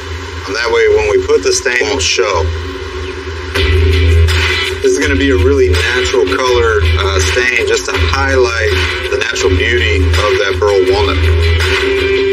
What I really like about this stain is I have more time to work with it, so I can take my time and kind of rub all this in really well and make sure everything is absorbing properly.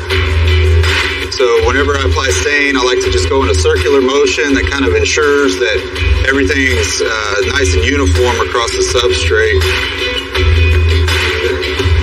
And then what we'll do is we'll take our clean rag and we'll start to wipe this off, and you'll really get a better idea of what this is going to look like once we have our clear coat on it. Since this is flooring, we want to make sure that it's well protected. We're going to have several coats of clear. Fill in all the grain, make sure no dust and dirt becomes an issue down the road. That clear really brought out the grain of the wood. I'm really happy with the way it turned out. Now we just got to get it over to John.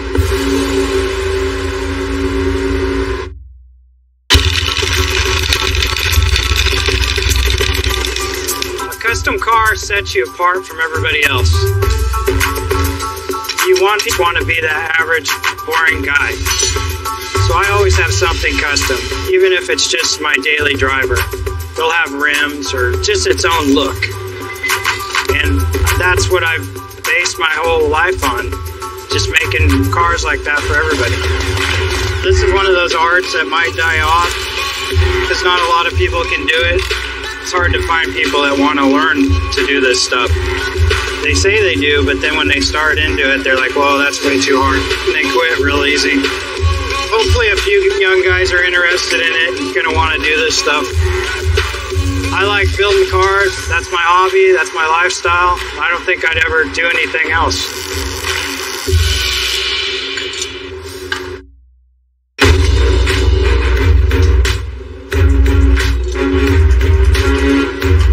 In the custom game, you're never really done looking for improvement until it rolls out the door. You know, we were first thinking of neutral colors for the 98 G-Wagon, but with all the custom details that John's handmade, we're going to go bold with the Lamborghini orange leather. So, we've got all my 597.11 pieces for the seats done, ready to go. All I got to do now is sit here, sew them all together, and well, haven't you? You know, when you're building custom things, you can build all day long. It comes to a point when you got to know you've got enough, or you need that just one more little thing, and we need that one more little thing. Oh, yeah. Just one of those things, when you're building and you can't stop yourself and you're creating, you just keep doing more and more and more. But this thing came all the way from Russia, so I guess we'll pull out all the stops.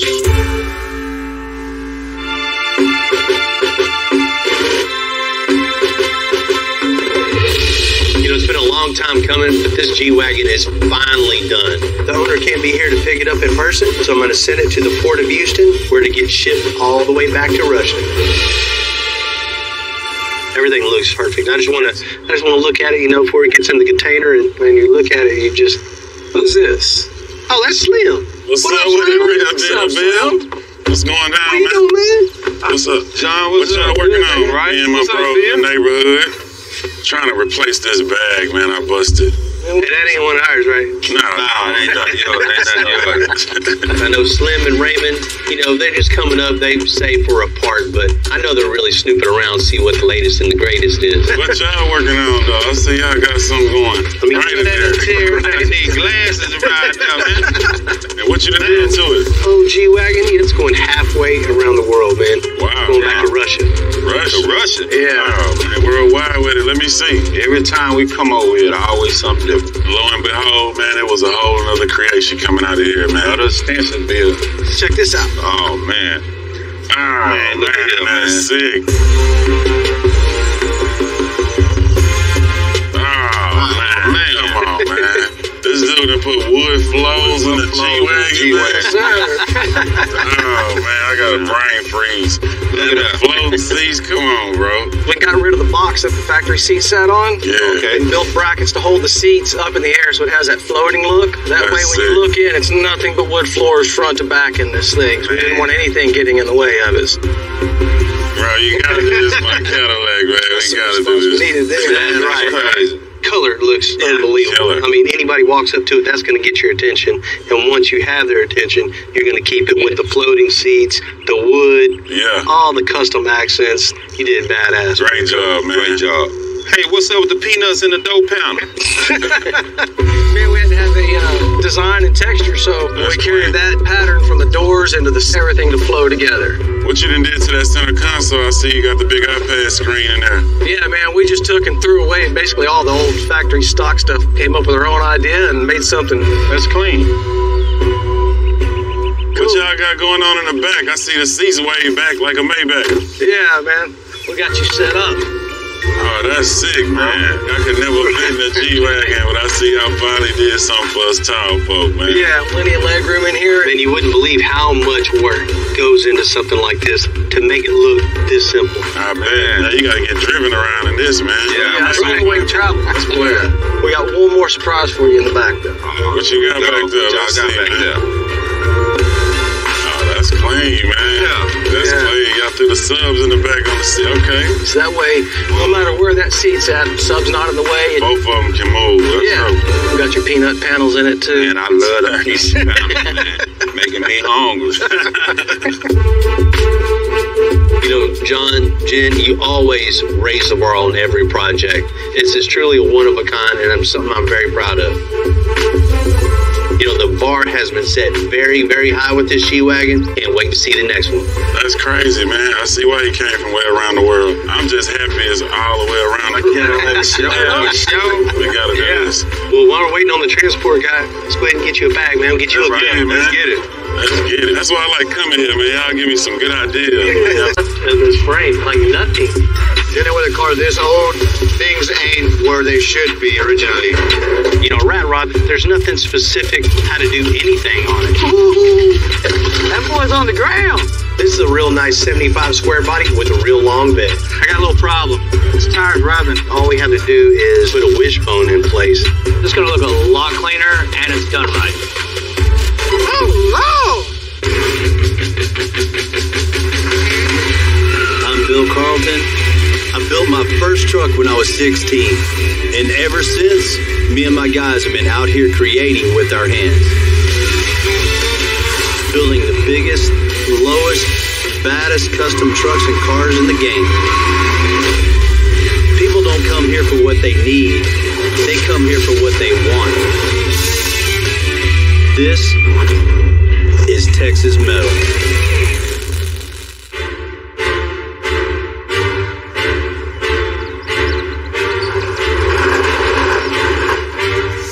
The core of Extensive is come into Extensive, have some sort of suspension work. You know, that's any custom car, you're going to have suspension work. It's the foundation of any vehicle. That's what Extensive is built upon. You know, suspensions to me were, you know, using the trade that my dad passed down to me, just using those skills to create something cool, to modify a vehicle, lower to the ground, but that little trick of maintaining ride quality and handling is not just anybody can do that. Whether it's lifted, lowered, off-roading, car shows, or really all of the above, we build every suspension specific to the customer's needs. I mean, every day you get up, you come to work here, it's something different thrown at you. And you learn to adapt, you learn to evolve, and every job that comes in, we progress and get better and better and better, and just keep pushing those boundaries. And this morning, I'm giving a vehicle back that's the perfect example for what we do.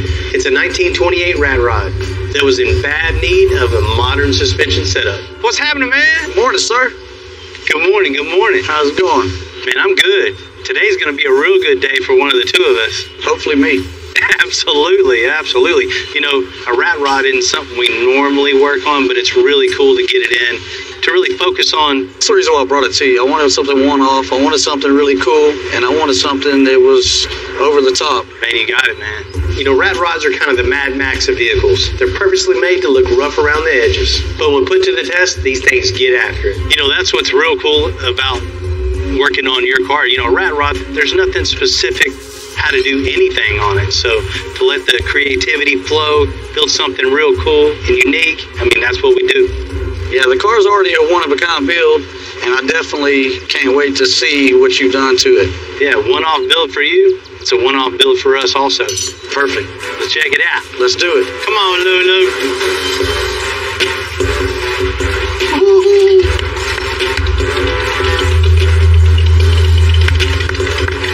Check that out. That's it right there.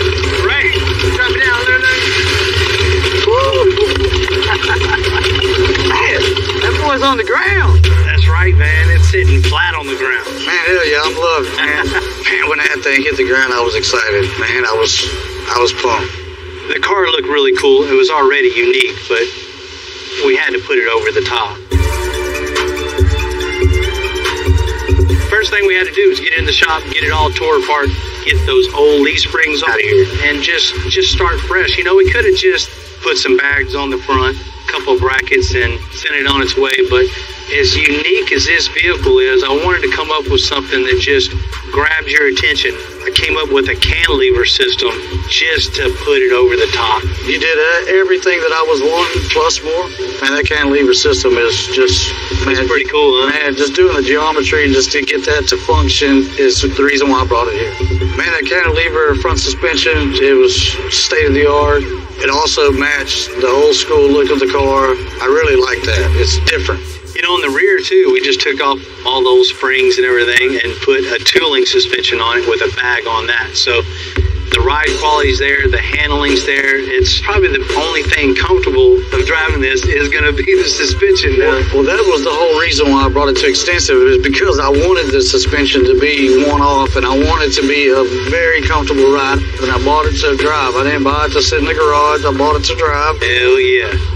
And, of course, you know, we couldn't paint it, especially in, you know, Houston, the humidity that we have here, you know, let the atmosphere do its thing, and just the rust just took over, and it just blends everything in. It looks like it's been there for 100 years. The craftsmanship and the work that you did. Man, I appreciate it, man. Man, Bill, thank you very much for the work, and I'm going to enjoy it. I'll see you around. You got it. Thank you, sir. Hey, one more job well done for us, one more out the door, but it's time for me to get back to work because we got many, many, many more to go.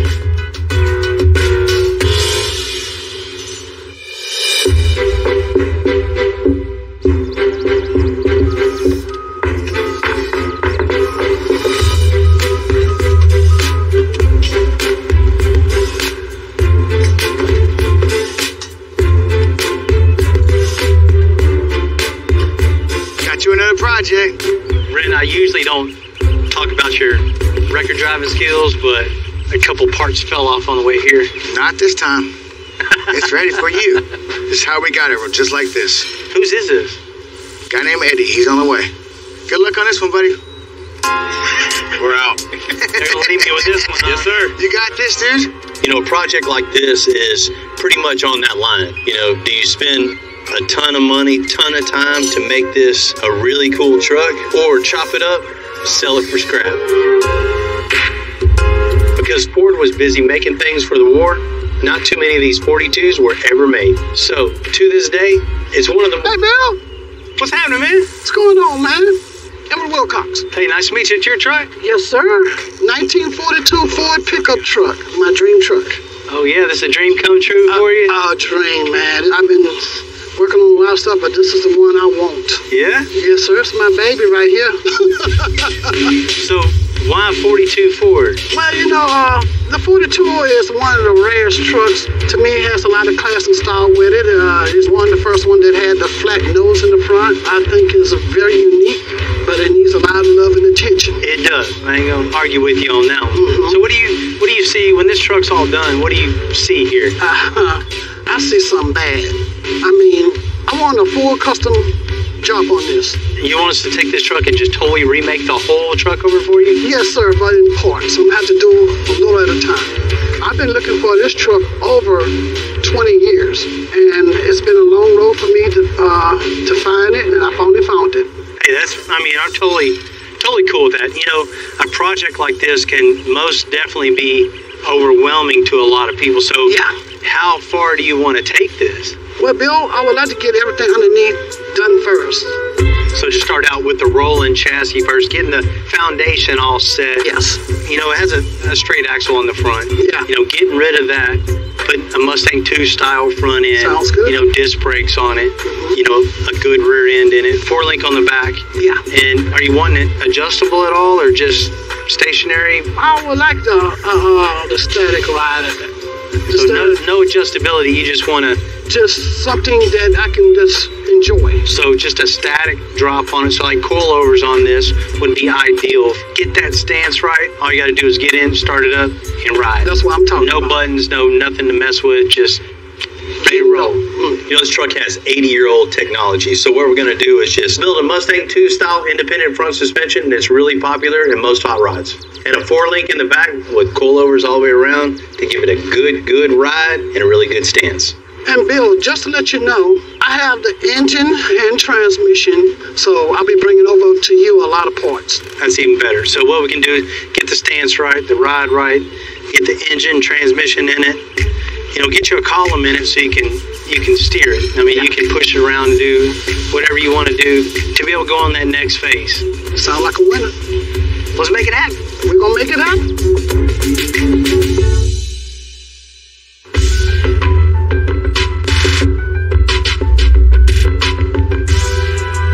You know, this 42 Ford, it's in rough shape, you know, but it's a dream truck to someone.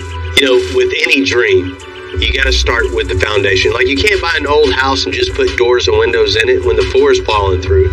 You got to start with the foundation. In this case, starting with a solid frame, brand new suspension, that is ground floor. That's where you start with. And then once you have all that established, you can build upon that. Then you can, you know, get the body panels right, get the paint right, interior. That's second, third, fourth, fifth, sixth stage.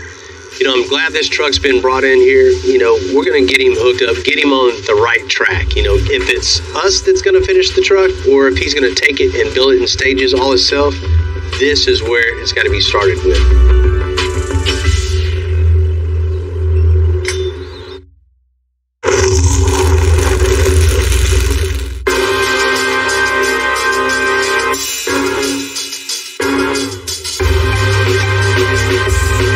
Put the 42 Ford on the lift. Right away you can see this truck has a big problem. Appreciate you getting on up there, Timmy. Hope you don't expect much. You know, it's just about to come tell you what we're going to do to this, and it just got added, right? Put it right back in the ocean. That's where it looks like it came from. Man, there is nothing left of this frame, like nothing. You know, this is his dream truck. He's been wanting an early 40s Ford for quite some time. Finally got it, but man, it's in rough shape, right? Hopefully you got it cheap. We're going to be building this in stages. So the first stage of this is we're going to build the front suspension, get rid of the illustrated axle. We're going to put a Mustang 2 style front end with coilovers, front and rear, 4-link for the back. Give it a really low stance, something that looks really good. We'll put brand new brakes on it, wheels, tires, and he has his engine trans that we're going to mount in here also. That with a column so he can steer it, he's good to go. That's his stopping point right there. So you want to mess with this frame? You're going to call him and see if he can get another frame? Or are we going to build one? We have to change the frame. There's nothing we can even do with this. It'd take more time and labor to try to repair this than it's worth. So that's basically where you're at right now. You want to make a rolling chassis for stage 1, and then whenever he gets ready to do phase 2, phase 3, if we do it or somebody else does it, all the suspension and the drivetrain's done. Yeah, that'd be 100%. Okay. So one other thing, it's not leaving here with this. So out of here looking like that. I'm gonna break that to him as soon as I get on the phone with him right now. Let's go ahead and get it all tore apart. You know, front end off, cab off, roll the whole thing out, and we'll get it going. All right, man.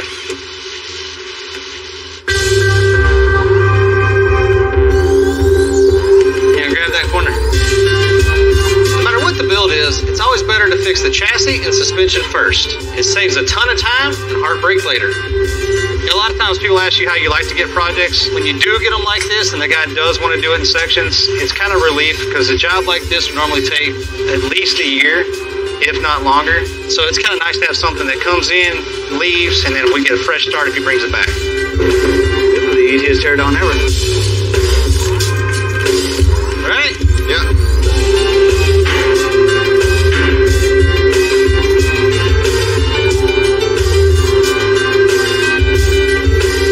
Now you have the front end off and the cab off, you can really see how bad this frame is. It's all split here. It's all rusted through. This whole core support is just old and nasty. If you put any kind of power to it, you're going to wrinkle it up. Luckily, he found another frame for us to start with. So essentially, we're starting back from scratch with a new chassis, but a way better chassis. Sometimes we build our own chassis on a project like this. But to save a bunch of time, the owner sourced a used frame that's going to work perfect for what we're looking for. This guy brought in another chassis? We told him how bad the other chassis was, so he found this one. You know, this one looks like it had a small block in it too. So take some of this out, but at least the front of the frame is all still there and it's not rusted all the way back like the other one was. Yeah. Just get in there and bolt it up. Take some of this other stuff off and then we'll go from there.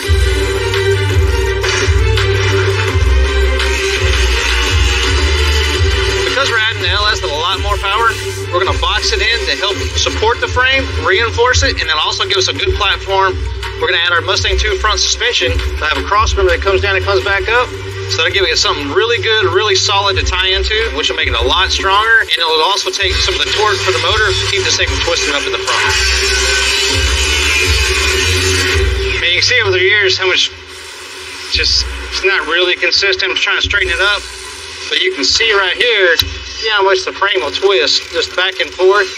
So that's why we're wanting to put a plate all the way down this side to here, and the same on this side. You have something that's a C and wants to collapse the ends. You make it full boxed in, it's super strong.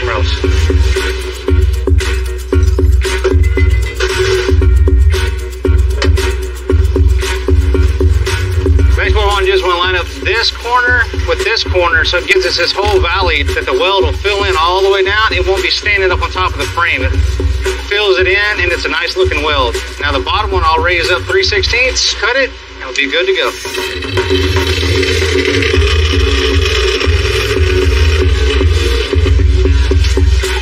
Now you can see right here, it's corner to corner, corner to corner. Now we can put a weld all the way down there. Put a weld all the way down the top.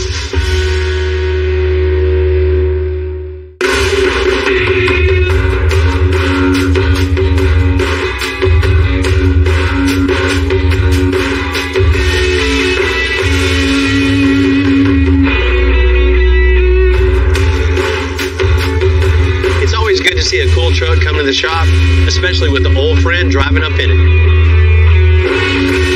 Corey, what's up, man? What's going on, Bill? How you doing, man? Good, how are you? Man, all right. This the latest and the greatest? This is the newest one. This is a real nice 75 square body with a real long bed. Corey owns a local body shop and I've known him for a long, long time. So what's up, man? What you got doing? Let me show you what I got. I got a little problem. This tire's rubbing on this bedside right here. Ooh. Well, yeah, it is. Man, it's touching right now. It is. So the rear end's not totally centered up. Right. The wheels, the offset of the wheels, they come off of another truck. I mean, they work on the truck, but it's a real tight gap. I see. On this. Man, definitely riding this low. You can't be doing that. You don't want to be riding around real high in the back, right? No, I like to ride it low, and as it sits right now, I can't ride low. What's the other side look like? But the other side, it's over here. I've got a gap that I don't have over there. Yeah, you got a little bit more room on this side. Yes. It's definitely not 100% center, but even if it is 100% center, you still have the Panhard bar, right? You have that fixed area on the frame, and then coming over to the axle, it's going to follow that plane no matter what. So you're going to have a little side-to-side movement. And because that wheel is so large, yeah, the tire's got a little bulge to it, and just the way the square body's made, it is so close to the bed sides, the fender well trim, to the tire, right? There's no room for movement.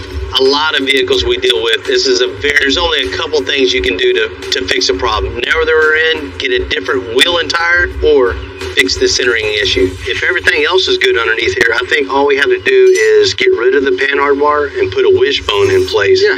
That way the suspension can still go up and down, but it won't have any side-to-side movement, so you'll be good with that.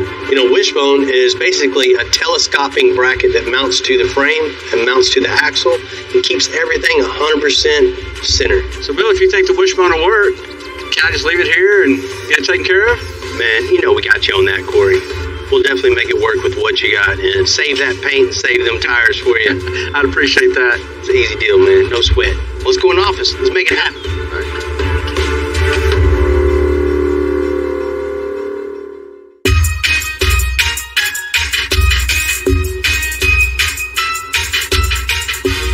Having a custom car comes with responsibility. It's not buying a car off the lot and you put the keys in it and you just drive it wherever you want. When it comes to a custom vehicle, especially a lowered custom vehicle, you got to learn how to drive it. It's not like driving a stock vehicle. It's how far to turn with big wheels. You can't just turn lock to lock on some instances.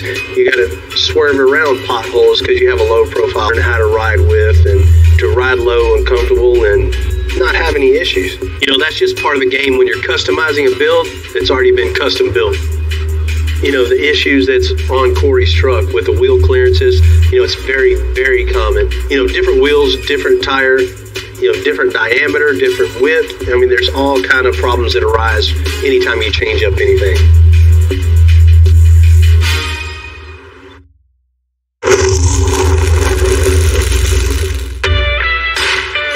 In the custom game, the bigger wheels and the lower you get, the better. But it's a fine line between looking good and drivability. Anytime you change to larger wheels and tires, on a lower truck like this C10, you're asking for trouble. You ready? Jamie and Lulu are taking off the bed so we can get a good look at what we're working with. Come on. All right, let it down, guys. All right, thank you. All right, so we got the bed off now. We can see what we're working with. We'll go ahead and start disassembling this thing and start putting our wishbone. You got it. We got this. I'm gonna watch you do it. No, we got this.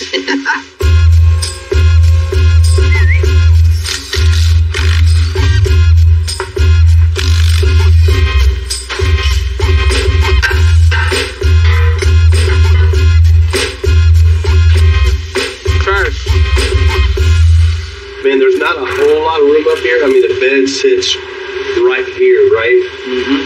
You got the exhaust there, you got the cross room there. Instead of messing with any of that, this looks kind of, I mean, it's all right, it's functioning, but I don't really like the looks of it. And I knew we were going to do the wishbone on it. I know he had clearance issues, but, you know, Corey's a friend of mine. I can't be having him ride around looking like this.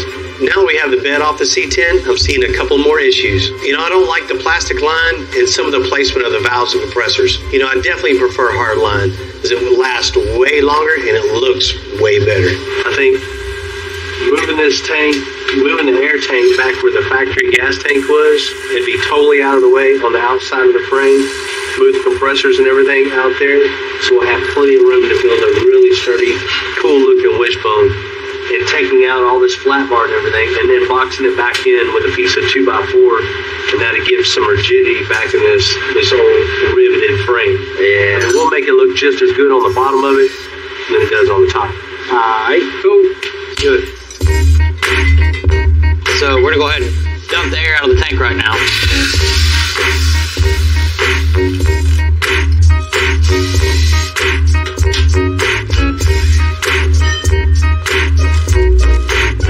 Okay, so you can see they overcut the frame right here, and we want it to look like it was made like this. So we're gonna make a straight line, even with the notch right here, so it looks nice and clean from underneath. It's gonna function better. We're gonna get rid of the DOT line. We're gonna put hard line on it. We're gonna make sure all the air management's in a nice, tidy position. Oh, it's gonna look great underneath. It's gonna look a lot better than it did before.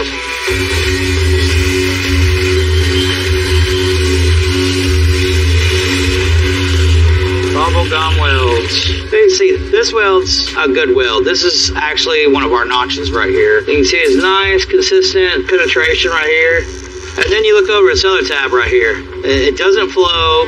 I can see spaces underneath it. Not only does this weld not look pretty, it's not consistent, probably not strong, so I'm gonna go ahead and get rid of this piece. Okay, so I'm gonna go ahead and cut this flat bar out now. This is my last piece. I got everything cleaned up inside the frame. We're gonna cut this out, be good to go.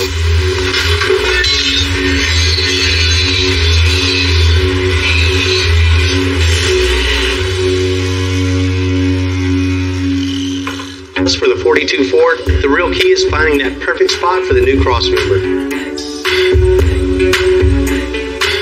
Dealing with a car this old, things ain't where they should be originally. We fitted the front end with the cab, got it where it needs to be. Now we gotta get our wheels where they need to be. We can't line it up where it should be, and we can't line it up by eyeballing because everything's just not right. So we're gonna do the best we can with some plumb bobs, center it in our wheel opening, one on each side, and then run us a straight edge across, and that's how we're gonna mark the centers of our frame. That way we know exactly where to put our cross member at. When I'm setting all this up, lining it up, measuring, not only does that cross member need to be dead center on that frame, but we also want that wheel to end up centered in the wheel opening. You don't want it too far back, too far forward, because it's not gonna look right. So when we get that lined up on the frame, all square, perpendicular with frame rails and everything, we got to come back and make sure our wheel is going to be centered as well before we can go and start welding all that in place.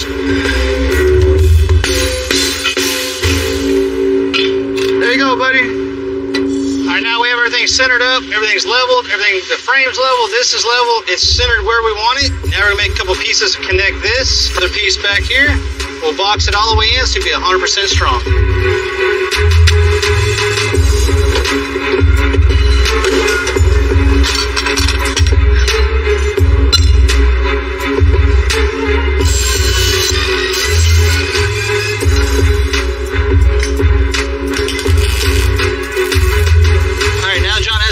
Squared up, tacked in place with a piece of flat bar. We need to make some sides for it. So we took a template, kind of measure where it needs to be, and we'll take this over there and make this out of metal.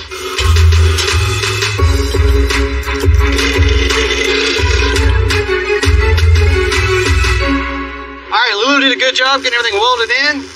Now you can see this is all boxed in. So this connects this frame to the cross member. Now we can drop the big engine in here. It'll handle the horsepower and the torque since everything's fully boxed.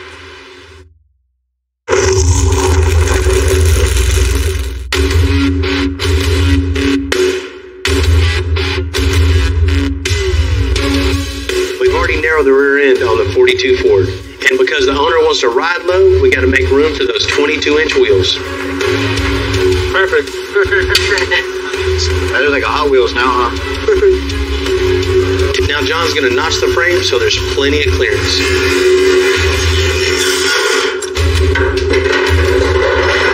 Now we got this all cut out. We know how far up our tire is going to go bottomed out. We're going to put this template inside and outside the frame on both sides, weld it up, and then cut this section out and box it all in. And we got us a notch. So basically, when this truck is bottomed out, like hitting a hard bump, the axle is going to be way up here. Of course, bigger than that circle is just reference. But at ride height is literally going to be about right here. So you need that little bit of space and drivability so your axle doesn't bottom out on your frame.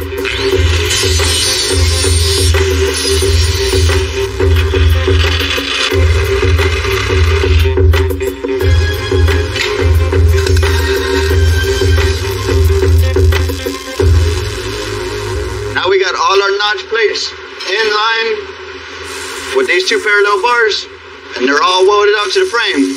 Now we can cut this center section out on both sides, and we'll have us a notch.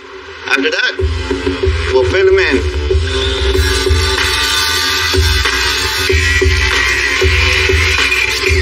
Now we weld.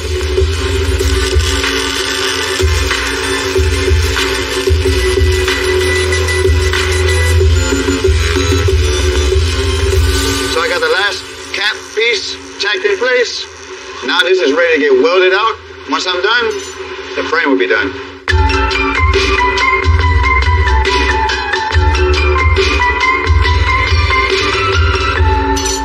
gonna figure out how to make a wishbone. Lulu's getting the wishbone going on the C10, which will look like the turkey wishbone from Thanksgiving when it's done. First step is get a piece of angle, then be our straight edge, map this to the table, then from there, get some measurements off the rear end, and come back and draw it on the table. Outside to outside is 24. On a two-link rear suspension, there's nothing holding the axle going from side to side once you remove the panhard bar. So we need something to keep everything in place, and the wishbone does that by 3 fixed points that are going to hold everything straight going up and down, and has a telescoping point that lets the two-link go up and down without being in a bind.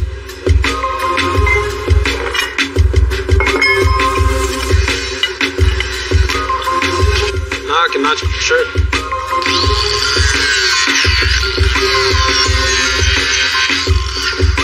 Right, here's the moment of truth. Lands where it needs to land. That's what we want right there. So now that I have these outside pieces tacked in here, now you can see why it's called a wishbone.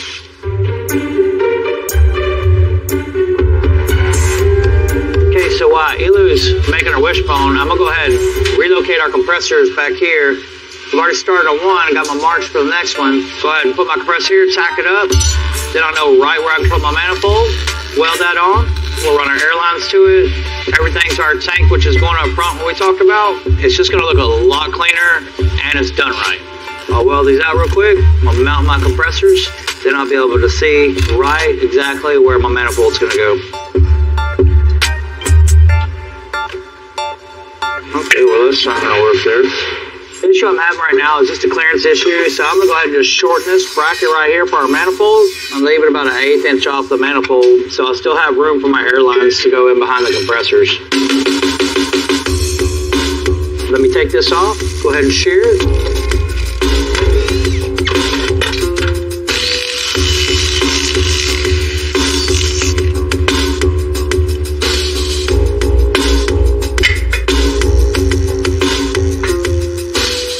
You see there's enough room to get our airline out. It's nice, clean, it's tight, looks good, it's compact. Now tack it and weld it.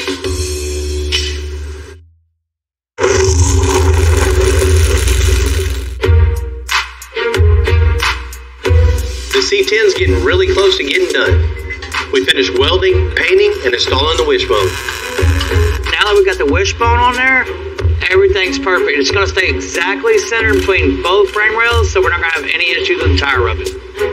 Lulu and Jamie are finishing by running hard lines in between the air compressor, tank, and airbag. Come on with it, move, please, move. Man, it might have taken only a couple days to knock out. Go forward. I think that's it, guys. But the changes we made are going to make a world of difference. Corey, what's happening? What's going on, Bill? How you doing, man? Good, how are you? Man, doing good, man, doing good. Man, I know you came in, you were just having some issues, the clearance issues of taking a wheel and tire off another truck and fitting it on another truck that wasn't really designed for it. We got you all hooked up, everything. Let's check it out. Hi, man. Oh, man. Much better. Look like you're ready to drive. Yeah, man. Wheels look good. Right? Man, the truck's only been gone a week, but seeing it coming out that gate, I'm so happy to have it back. Beautiful C10, man. Good looking truck. Man, thanks, Jamie. Corey, you came in, you had air suspension, of course, you gotta have that riding low, but it had a panhard bar on it, but that's just how our kits are designed, right? Mm-hmm. But in this case, with those wheels and tires, with this bedside, the way a square body's designed, man, everything has to be on the money for everything to play right. Well, now everything has been redone. We cut off all the old panhard bar and just started over. We built a wishbone, so there's no side-to-side movement now. So when you raise and lower, the rear end stays perfectly centered in between the bedsides. Exactly what I needed on this one. While we're underneath there, truck need a little extra love, so. Yes. Yeah, we moved a lot of stuff around, man. Went ahead and moved the air tank, moved the compressors, moved the manifold, did hard lines to everything, cleaned everything up. It looks amazing under there. It matches the truck now. Awesome. It looks real good underneath there now, man, and it works real well. I'm glad y'all took it. You don't want plastic lines on a custom build like this. I mean, you have vibration issues, chafing, rubbing, heat. You don't want any of those problems. I mean, that'll leave you on the side of the road. So a nice hard line is definitely the way to go. Corey, it looks good underneath there. We got everything in its place, but, it's the moment of truth of dropping it down on the ground and making sure, the clearance is at 100% and no issues. Let's check it out. Jamie, drop that sucker down. Let's show him how center it is.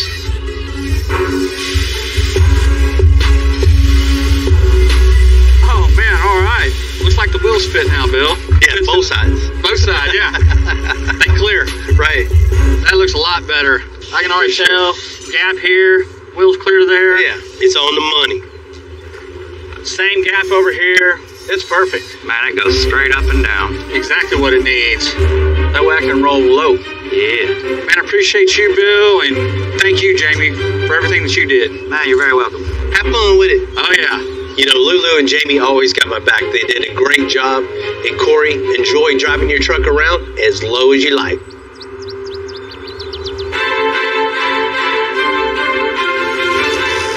Take it easy. The roller chassis is coming together on the 42, finish mounting the LS and add a new steering column. I'm glad Tim boxed in that open channel frame because this is a whole lot of motor, and I don't think that original frame would have held up. So with that said, with it being boxed in, shift it over that way, should have no problems holding this power plant. Right there. So now we got suspension done, the rack in place. We're going to install the steering column inside the truck, get it all mounted up, and then we're going to connect our steering shaft from the end of the column to the end of the rack. First thing we're gonna do is take that bottom plate off the floor that the original steering column went through and make a new one that's flat. That way we can install this lower column mount, which we just call it an eyeball because when you put it in the floor, you can move it around, pivot it however you want. That'll get bolted back up to the floor and the steering column will slide through here. And that's our lower mount. Now all we gotta do is make us a new panel, the same shape as what came out on a new piece of flat metal.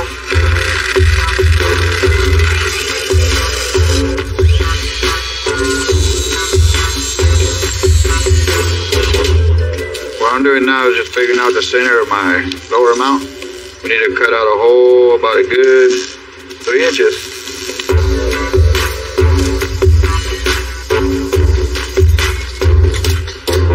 Perfect circle, see? With these bolt holes, then we'll slide our column through, and the column will get mounted to the bottom of the dash. Does it fit? Of course it does. Just about the right spot we need it. Now the only thing we got left to do is connect from the steering column to the rack and pinion. What we're going to use is this piece of 3/4 DOM that slips into this U-joint. And from here, we're going to come down to another U-joint with a hind that'll come right off the frame. And from there to the rack. Take a measurement.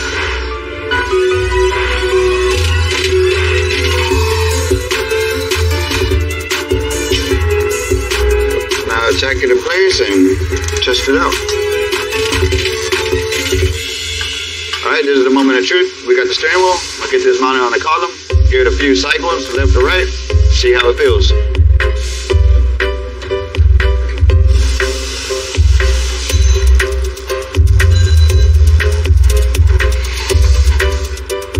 Alright, everything looks good. Tire's nice and smooth. See what it does with the wheels on. But for now, all we gotta do is weld this out. Steering is done. Getting really close to being done with stage 1 on the 42. Jamie's gonna put on those huge 22s. Looks nice. I like that. One thing that's been bothering me since I've seen this truck is that grill. So we're gonna replace it with an original vintage grill. That looks much, much better. In the world of custom, there's extremes. There's extreme low and there's extreme high and, everything in between. When it comes to being the lowest of the low, there's, a certain thought process of what all has to be done to create something really, really low to the ground. And you're thinking about fender wells, how big a wheel's going to fit underneath there. And some cases, a new frame being built. I mean, there's a lot goes into, when something's sitting on the ground like that. As far as lifted trucks, it's not just throwing springs on or anything like that. That's a whole nother thought process of what suspension is going to work the best at what height. The different shocks, the different wheels, different tires, different brakes, different everything. I mean, there's a lot to be thought about when you're building custom suspensions. Custom suspension is part of the custom build. You gotta have it. Bill? Man, what's happening? Oh man, I'm just here, brother, waiting on you. Yeah, everybody's waiting on me, right? Can't build them fast enough. That's right. Man, you came in, you had your dream truck and a big dream. Oh, yes, I do. Phase 1 is complete, man. I think you're really going to like it to finally see all those parts come together. I cannot wait, man. You ready to check it out? Yes, sir. Come on, man. Oh, Lord. Oh, man. God, you did it, brother. That's what I'm talking about right there. What you think, man? Oh, yeah. That's what I'm looking for. That's exactly what I'm looking for. And when I went around the corner to see my truck, I said, wow, I couldn't believe all the parts that I had he put together, and I couldn't believe it. I'm loving it. There you go. That's the way I dreamed it. When can I start driving? Right. We're still a little ways away from that one. Oh, yeah. We ain't driving yet. That's the next go around. But, phase 1. Yeah. I mean, we took the parts that you had and just built what's becoming your dream truck. We got it on the lift and just noticed the frame was totally rusted out. So luckily you brought us a new frame, good foundation. We can start building front suspension, start building the rear suspension, coilovers on it, just to get that stance right. We took the wheels and tires that you supplied us and we put the wheel up in place and just built all the components to make the wheel and tire fit on there to make everything work properly.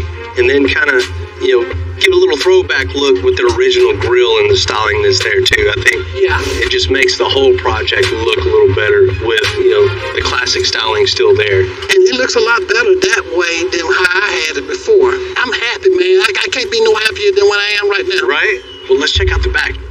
You can see the suspension and everything underneath of it. Oh, man, this is what I'm talking about right here. Usually you see we do air suspension or coilovers. In this case, you wanted that static low all the time, so we went with coilovers on the back. Oh, yeah. We built a parallel 4-lane so you can put whatever power is under the hood, this suspension can handle. That's what I'm talking about right there. With a big notch in the frame, so you got plenty of wheel travel. So you still have that comfortable ride. With that wheel travel, still has plenty of room, so it's going to ride and handle very, very well and be real low. Oh, yes, sir. That's what I want. And it looks lovely. You did an excellent job. You got, and I like that. I really do. That's why I came to you. Hell yeah. Let's check out inside here. Okay. Oh, man. Yeah. Oh, y'all keep on just surprising me. Man, it's nice. That's exactly what I'm looking for right there.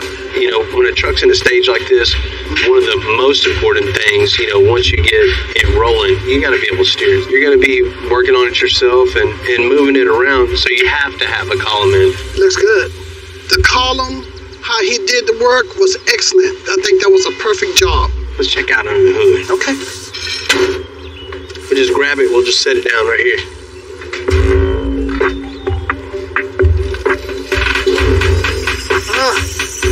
That's my baby. Man, you see it all coming together now, really, right? Man, it looks nice. You said you got about 800 horsepower, huh? Yes, sir. It looks right at home underneath here, right? Yeah. Built a new crossover, added the rack and pinion steering, built the control arms, up, round, lowers. We built the motor mounts, built the trans mount. Man, you set up. It looks real nice, man. You did a lovely job on everything. Hey, this is the first phase. I can't wait till the second, third, fourth, whatever, how many stages it is. That's totally up to you. A little at a time, so, I'm trying to do it. Thank you, Bill. Yeah, man. It's always cool to help somebody out that's been waiting to get their truck built.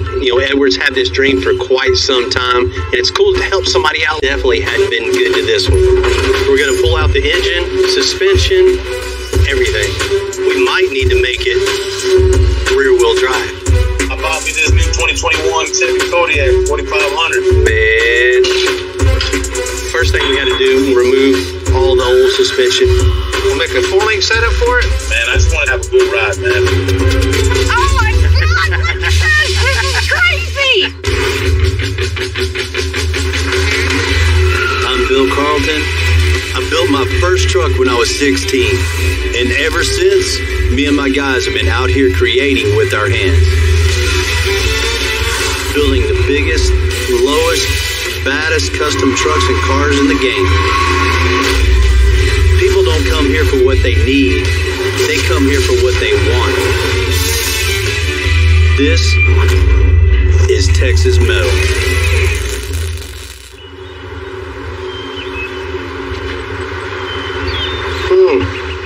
Here at the Houston Garden Center today, the owner, Kim, gave me a call, said she's got a project for me to check out. You know, if this is the one she wants built, we got a lot of work to do. Hey, Bill. Hi, Kim. Nice to meet you. Hey, nice to meet you. There she is. 1974 Cadillac Eldorado convertible. A 74 Cadillac, that's your dream car. I wouldn't say it was my dream car, but for an antique car, it was where I wanted to start because it was the year I was born, and my parents drove Cadillacs, and so that's the car that I wanted when I thought about getting an antique car. When I was growing up, Cadillacs were the best car that you could have, and I can't help but to think about my old neighbor when we carpooled, and I would slide across the back of the seat if she would turn corners because I think there was like 5 of us in the back seat. These cars have always been in my life, and I've always really wanted one. So what are you seeing in this? I want to totally transform this car. Total overhaul. Total overhaul. I want it to be a head turner. Kim, this is, you know, I'm very good at what I do, but don't get mad at me. I think this is one of the ugliest Cadillacs I've ever seen, so. No, I've seen your show. Sorry. You know, a 1974 Cadillac, it isn't cool. But with all the real estate we have to work with, we're going to make it cool. Nice new paint, and we got to have some big wheels and tires. Some 24s on it. Wow. And, of course, you got a Cadillac. We want it to ride good, so we got to put air suspension on it and make it real low. Okay, I got it. What do you got under the hood? Stock engine. Let's check it out. It does open, right? It's heavy, Bill. Whoa! Man, it's a huge engine, but not a lot of go. No. So I think, you know, a late model LS, 500 plus horsepower under here, but, you know, this being a front wheel drive, we might need to make it rear wheel drive. I know you can do that. Let's check out the interior. Is that real wood? Yeah, I think that might be plastic, though. And I'm surprised the interior looks fairly good, but it's red and really old. So we're going to just rip everything out, just start fresh. I want you to be able to get in, sit down, and just feel cool in here. I want that kind of car. Yes. Let's check out what's in the trunk. Way better than the hood. We definitely have a lot of room to not only have nice sound project towards the front, but gotcha, it's a Cadillac. Right. You know, we'll come up with something really nice, you know, to bring the interior color and everything all the way into the trunk and look stylish. So no matter where you go, you can pop the trunk too and kind of show off a little bit. What are you thinking on color? You got a favorite color? I'm leaning towards like a metallic root beer brown. It's one of my favorites. I love the gold flakes and the way that the sun hits it. I think it's a way to keep the car true to the era also. My mom used to have an old root beer brown Monte Carlo. Yeah. I think that'd fit really good with that car. That's kind of the way I'm looking. Yeah. And then as far as the interior goes, there's only one thing. What's that? Somewhere in that interior, I'd like a little red and yellow umbrella. A red and yellow umbrella? For our logo. Somewhere on the interior in there. You got it. We'll make it happen. Sounds good. We're going to get back to the shop and get after it.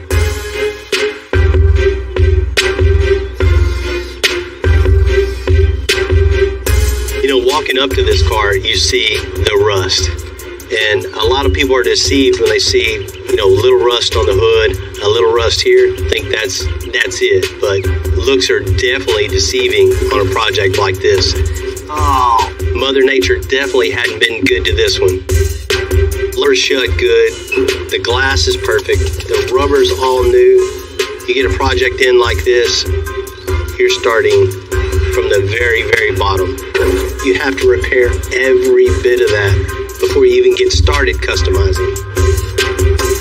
You know, a lot of the times, the vehicle we start with isn't worth hardly anything, but that's not what it's about. It's about that connection with your car. That's what drives the whole project. That's what drives the whole customizing industry, is the personalization that you want to put on your emotional attachment. To somebody like Kim, she's willing to go the extra step.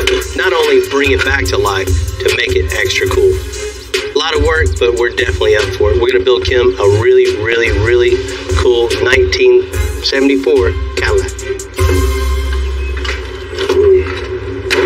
I don't think that's on right. Say what they're talking about on the rap song? Sitting sideways?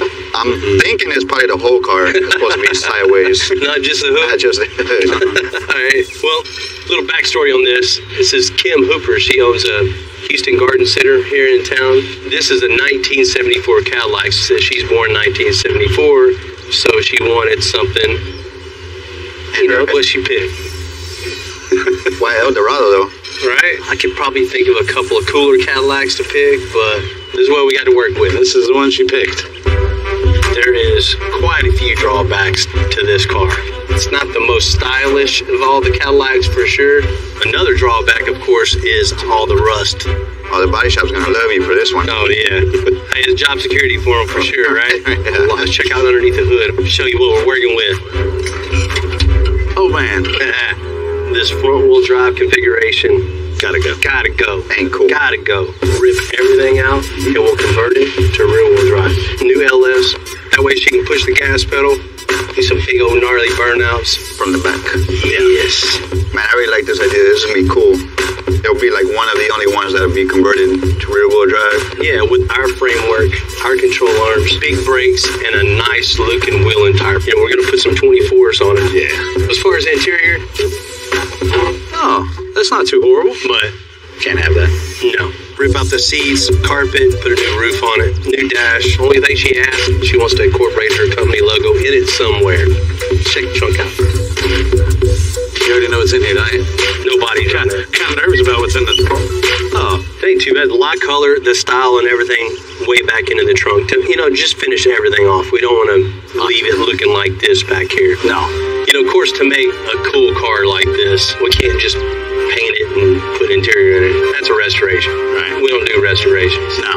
So strip this whole car, get the metal work right, get the body work right, and then she requested to have a root beer brown with a lot of flake in it. It's right up your alley. It's gonna be cool. Right on. You know, I've been looking for a sugar mama for quite a while, but I don't want to end up in that trunk.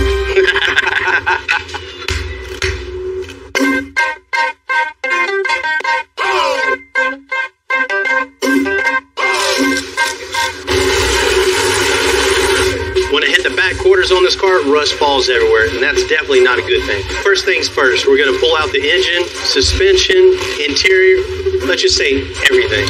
To the other side. And then we're going to send it off to blast. We'll see how big a job this really is. I just hope the seats work.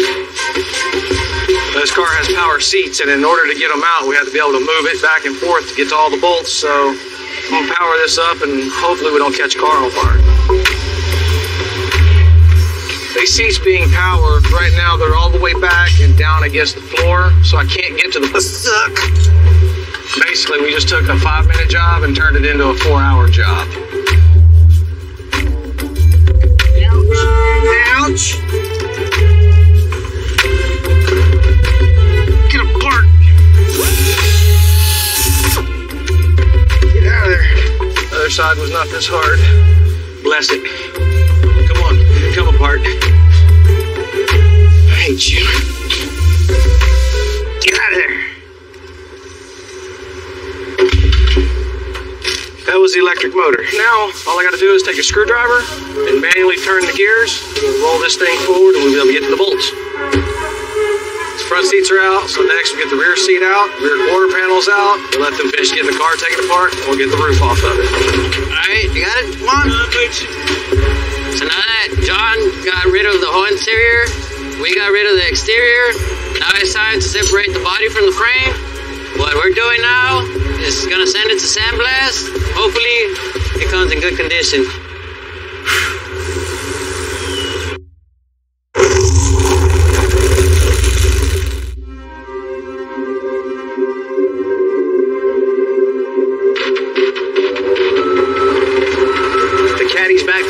It's just as bad as I thought. The guys over in the body shop, they got a lot of work ahead of them. So we just got our Cadillac back from Media Blast. So basically right now we're just making sure we get all our metal straight and take care of all the holes that we have on it and start our body work on it. We have some rust right here that we have to take care of. We got to cut this piece out. They're going to build a new piece of metal and weld it on there. Trying to hammer and dolly all the bottom of this piece right here so I can give it a curve. So now that I'm close to the shape that I want, now I can curve it a little. Making a flat piece into a curved piece takes a lot of time. You're trying to save as much body work as you can. You don't want to, put a piece on there and put a lot of filler on it. Take it to the table, hold my line a little more. Punch some holes on the bottom of it so I can spot weld into the car. That'll keep the bottom of it together. Grind it and get ready for body work.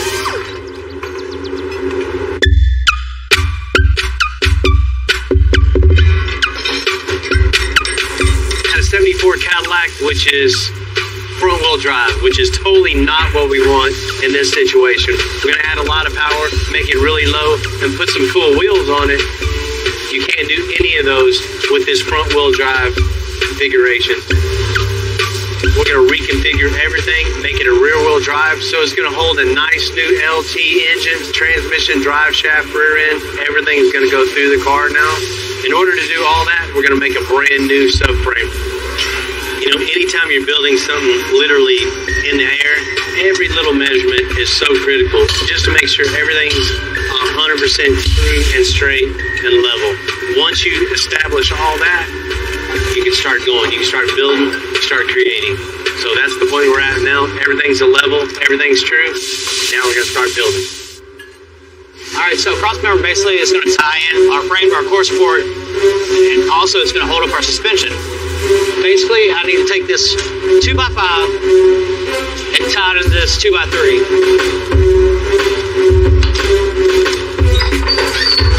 I'm going to cut with my cutoff wheel all the way down.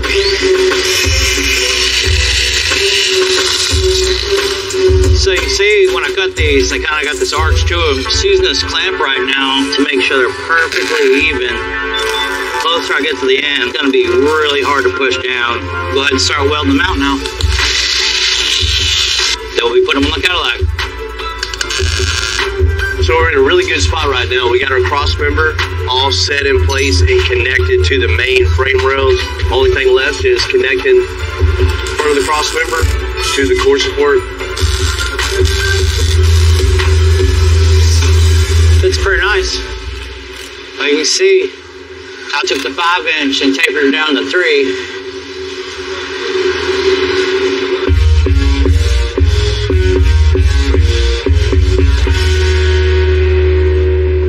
Battle of the bays, every once in a while, a bay is sit empty for a few days. My job as a business owner, keep those bays busy.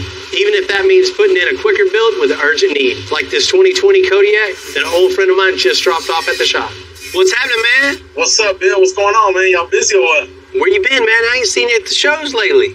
Man, you know how it is, man. They keep us busy here at work, man. But I got a little something coming up. I bought me this new 2021 Chevy Kodiak 4500. Man, those are nice trucks, man. Real nice. I want to see if you can do some little work for me on the back. The ride's a little rough, man. I know it. E-trucks come with a big old diesel Duramax V8 with 700 foot-pounds of torque. We've done a lot of 4500 trucks over the years, and they're not exactly designed for a smooth ride. What do you think, man? Can you hook me up? Put me a little 4-link, put something back there for me? You're talking about just the back, right? So just the back, man. Just the back. Hangers, 4-link, rear suspension with bags on it. That's it, man. I just want to take it to a show it off, man, and have a good ride, man. So I know you can do it. Absolutely, and still be able to haul a trailer and what the truck's meant for. Yes, sir. You know we got to build some running boards for that also. Oh yeah, we'll do that. We'll throw it in there too, man. You know what? You might have called me at the perfect time. Out in the shop, we're moving a bunch of stuff around. We're finishing a few things. This one time, I'm gonna skip you a line and we're gonna put you down and get you done, man. You know, something like that we can get in and out fairly quick. I know you're gonna do some bad work, bro. We got you, man. We got you. All right, bud. Thanks. All right, man. I'll talk to you real soon. What's up? Tell me before we got here. Man, Lulu, you know as well as I know, these things with these big spring packs, they ride horrible unless you have a big load on them. Tried to drive for a couple weeks, ended up beating to death. So pull the wheels off, take the hanger off, take the leaf springs out of it, put a small notch in it. We'll make a 4-link setup for it, upper bag mount. You can tell now that we have taken off the wheels, you got these springs in the back that are heavy duty. We're gonna eliminate that and start all over and give them a better ride. All right, those are heavy as hell. You got it? Watch out, watch out. I wanna go ahead and tack my C-notch in, find the center of where the rear end's gonna go. The reason we're taking this section out, when this truck airs all the way out, we want it to sit that much more lower. Beautiful. And all we gotta do now is box that in on the bottom. We're gonna bend some flat bar. We're just gonna go right underneath the bottom of that frame. We'll get this fitted in, it's welded out. Time to move on to making the 4-link tabs. Get them placed here on the axle, and then we can make the bars that connect from those to the hanger right off the frame. So what we got here is our bracket that gets welded to the rear axle. Being we do so many Kodiaks, we already have this design saved on the computer. So every time we get a truck in, all we gotta do is hit go, and we'll burn these brackets out. They're ready to get put on the axle. Now we got those tagged in place. All we gotta do now is we'll get this bolted up there and mark where we gotta cut. Get that there. And we'll have as a 4-link bar completed. Now we got a top bar on, bottom bar on, connected from the axle to the frame. And what this is gonna let the axle do is move up and down as you're driving down the road and let it come into this notch to give it a smooth ride.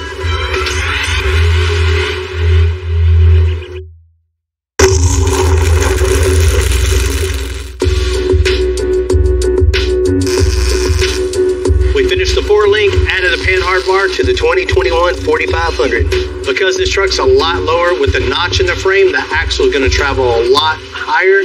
So we need to raise up the factory hitch that came with the truck. Definitely need to put a spacer or... Yeah, it had to be a 3-inch.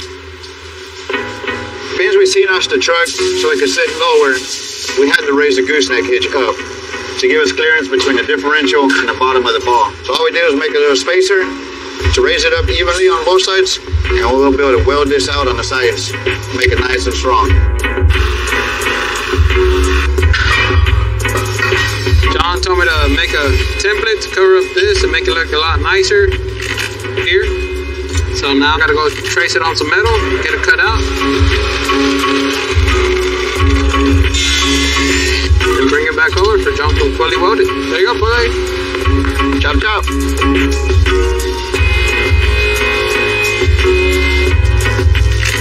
Now that we got this end cut and capped off, it looks 100 times better than it did before. Not only does it look good, it's also stronger. So let's get on to the other side and get this thing done.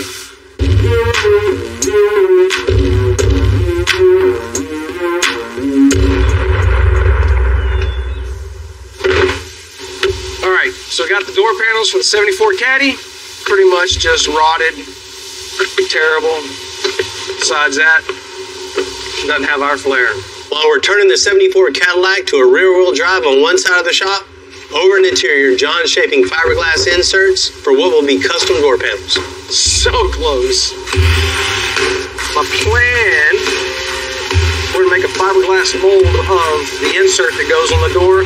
I'm gonna take some acrylic, heat it up, and bend it around the base. And once we got that done, we'll backlight it and have something really cool on this kind of stockish door panel. All right, let's take a little bit of body work. We'll have this thing smoothed out. Got everything shaped out, body worked out. Next step is just start laying out some lines on here, draw some stuff, and come up with a shape for the insert. So what I'll do is I'll just take this transfer tape, I'll draw out my pattern, lay it on a piece of chipboard, get it cut out, transfer it into some 1/4" MDF. I'm gonna double stick this down to a piece of acrylic. All right, off we go. Get the router table, get it cut out, and get to bending. So this acrylic is nothing more than plastic. So when you put heat to it, it starts bending, gets all soft and floppy and pliable. Take some weight. With that weight there, it'll start to sag on its own. And as it starts to do that, then we'll go in with clamping it into place. All right, it's nice and cool. Let's go ahead and break it down and move on to the next step. I'm gonna create a pocket on this panel. It's fun coming up with little things like this that you can add in and just kind of update what's in the car. Still using the same lines and the same idea and the principles of the car itself. Perfect. Which is one of the reasons they like the car. Give it our own little pizzazz. Let's get to it. In order to wrap this panel, we've got to embed this LED in it. We're going to take this LED and... Yeah, we're down. The way when we laminate it with our wood veneer, we'll see this edge glow. So you're putting down a wood veneer and it's going to look like the wood is emitting light. Yes. Okay, that's badass. I like it. I can wrap that panel now.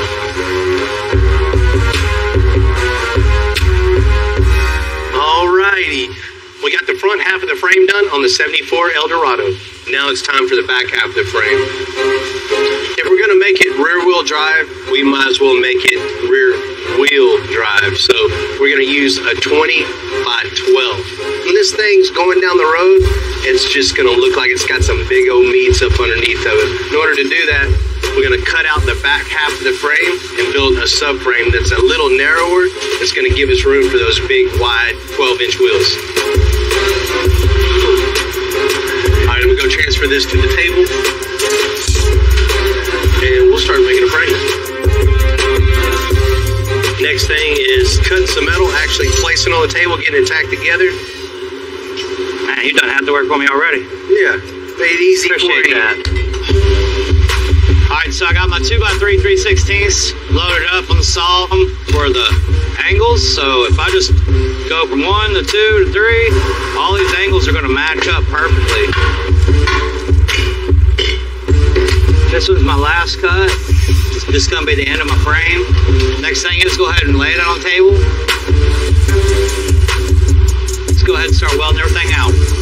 So when I look at other cars, the first thing I'm looking at obviously is the welds. You know, I mean, I ride motorcycles. That's just a few welds on the stem that holds the front tire on. So, you know, welds naturally are a concern for me. Any kind of weak spot in something like this could tear or break. So it's a lot of responsibility you have when you're building cars like this for people. Not only, you know, to make everything look perfect and straight, and safety is my #1 concern. Here we go. All the welds are nice and solid. Got a good start to the back half of the frame.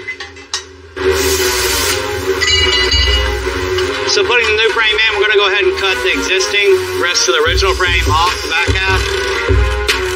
So much room for new frames. I'm going to help you real quick, get it all stood up, square up, and we'll put two little temporary pieces, boom, boom.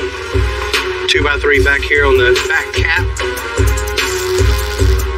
2x3 right here for the front of the fuel cell in the front of the frame. Now we got our braces on, a little bit of weld on here so all of our tacks aren't breaking while we're moving around the car. I'll go get Bill, throw the sucker up there, and tie the rest of the frame in. Well, the subframe looks good, fits good, nice and narrow now. We got plenty of room for the big wheels. Now we just need to connect it to the last little part of the factory frame, and it's almost rear-wheel drive.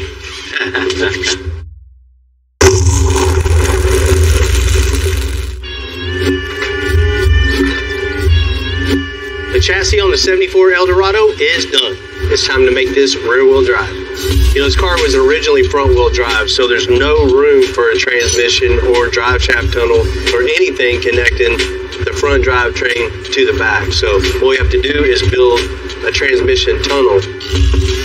First step is cutting the floor out, the firewall out, all for the transmission and the drive shaft. Putting the transmission engine down in place, going from there. How much farther back can I go? About 2. We got the firewall cut out. Not something you expect every day to see. A 74 Caddy rear wheel drive.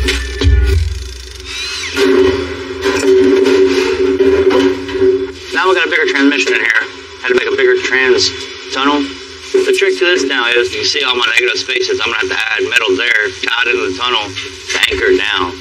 Once I'm done with that, I'll trim everything out. It's gonna look slick.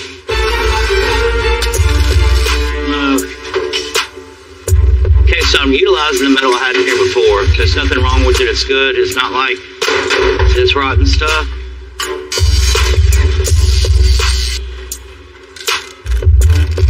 Just a little bend in the floor. You can see how it comes up right here. It's gonna make it nice and even so your foot feels exactly the same on the floor. I'm gonna go ahead and fill this gap in right here. This right here is something you don't see or people don't think about. Normally you just think about the wheels, the paint, or the interior, but nobody really pays attention to the small stuff like this. It might take me, 30 minutes to make one cut to get all this tied in like you see right now. But it's really crucial. It's kind of like the thankless part of putting a car together. All these little pieces like this, you don't see on the end.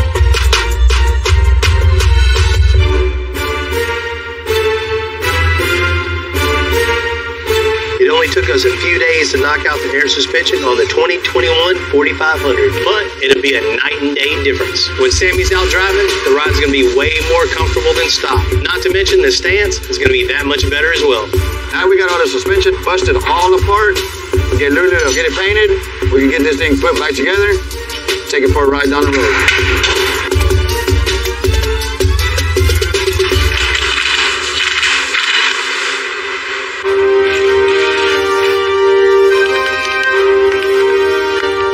There's always a juggle in any business, especially a custom car shop. When you have the big, long, drawn-out builds and you have the quick day-to-day jobs, it's always a juggle to make all that work. So when Sammy called, he needed a quick job done. It just worked out perfectly where we could get it in, get it knocked out, and get him on the road. Sammy, what's up, man? What's up, Bill? How you been, bro? All right, man. Good. All right.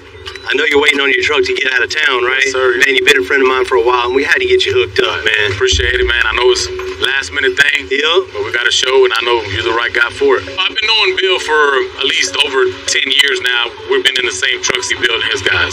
It's ready for you. It's ready. It's going to ride good, handle good, and pull whatever you want to also. That's what it's for, right? That's it, man. Let's check it out.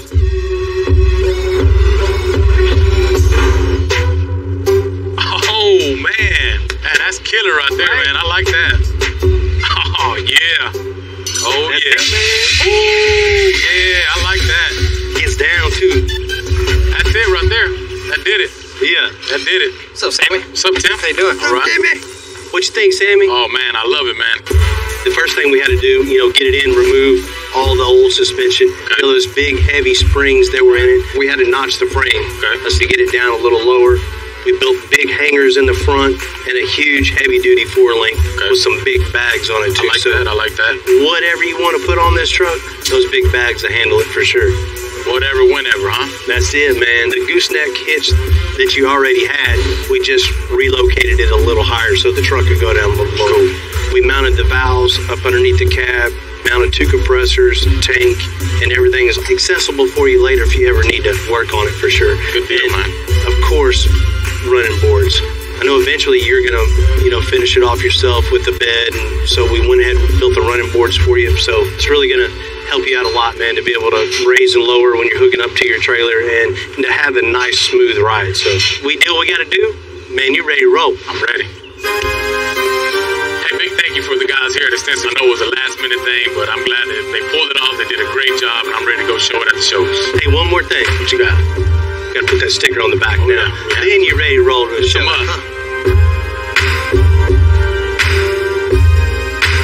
All right, man. All right, we're ready. Now you're ready to roll.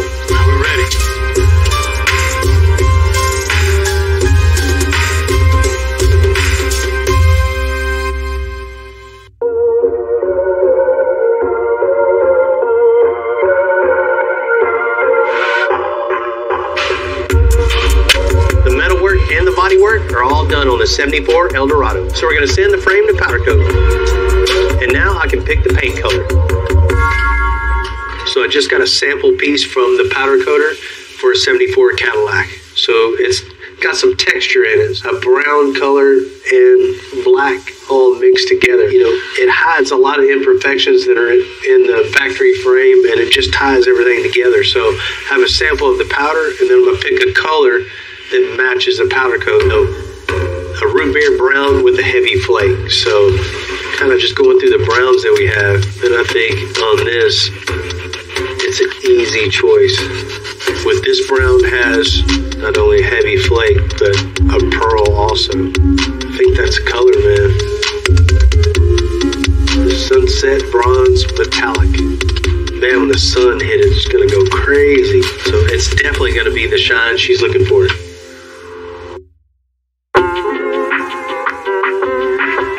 You know, as I've said, I've never been a fan of the 74 Cadillac Eldorado, but with everything we're doing to this, it's starting to look like a very different vehicle. The paint alone is really going to make a statement.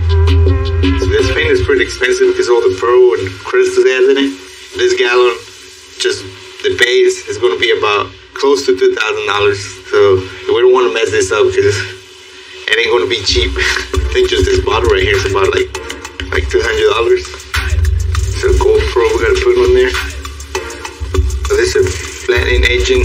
You don't want your base coat, you know, shiny, and your clear is gonna make it shine. Alright, so this is it. We got all our colors in there. Now we're gonna take it to the paint shaker, shake it for about 5 minutes, and we have our color good in that big old Cadillac. I think everybody likes the metallic on those big cars, especially on Cadillac. Having a Cadillac is like a symbol of luxury, I guess. You know, you want to get some attention on that big car.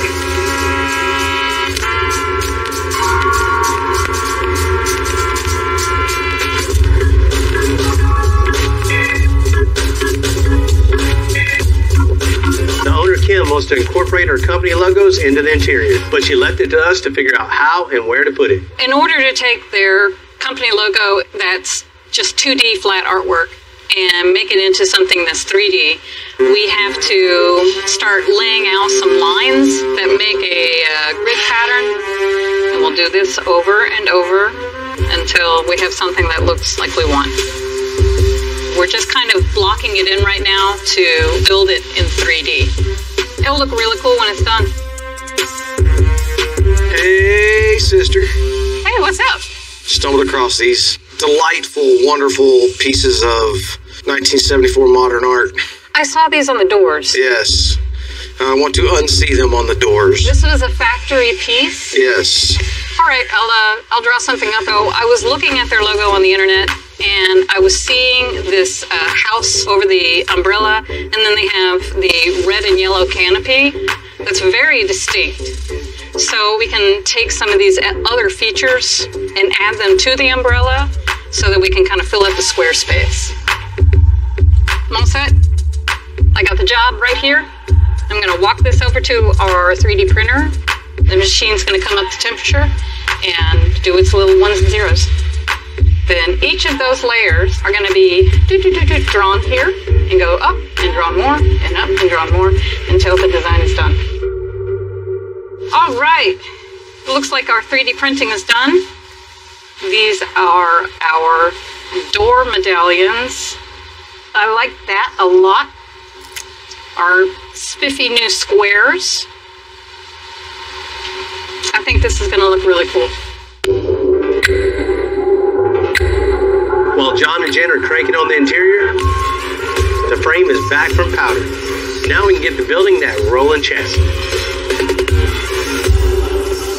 Looks good, huh? It's really going to accent that car real nice. Man, I love the hammer tone, the copper vein. You know, it's got the brown and the black imperfections in the factory frame. It just ties everything together. It's going to look good. Get the engine on this thing, all the suspensions, get a rolling chassis, man. Then we'll set the body right on it, man.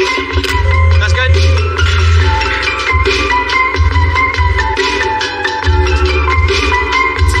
I'm good. It's a Cadillac. Man, you always remember that one car when you're little, when you wanted or when you wanted to drive or when you rode around it. Yeah. Everybody has one of them cars, right? Man, it's definitely a project me and my dad had. It was a 38 Ford with a 6-inch chop on it. It had a 427 in it. I mean, it was your typical straight rod. Everywhere we took the truck, I mean, it was just a good time. We didn't even make it back to the house before we had already chopped the top. The one that stuck with me was the old family wagon 83 Cadillac Coupe de Ville. Me and my brothers all rode in that thing. And how many fights in the back seat y'all have? Oh, a ton of them. Ton of fights. Man, growing up on the farm, when I got to go to town, I'd always see a buddy of mine back then. He had the hydraulics on a little Mazda. So I was 13, 14, see his truck going down the road. Blew your mind, right? It made me realize you can do anything you want if you put enough work into it. You know, you look back now and you realize how much that becomes part of the family. That car's still in your family. You still have that car. When your kids are in the backseat arguing, that's what your parents went through. I still have the first truck that I built.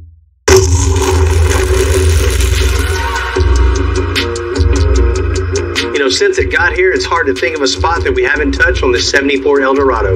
From making it rear-wheel drive, to the custom chassis and suspension, you know, all that bodywork and paint, and now we're finishing up that handmade interior. We're working on the subwoofer enclosure for Kim's 74 Cadillac. What this is a brace for inside of the enclosure so that when the subwoofer is playing and the box is trying to flex, this is actually going to hold it together so that you don't end up with a reverberating sound out of the box.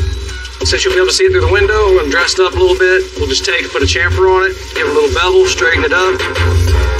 In the custom world, it's all the little things that you do that make all the difference.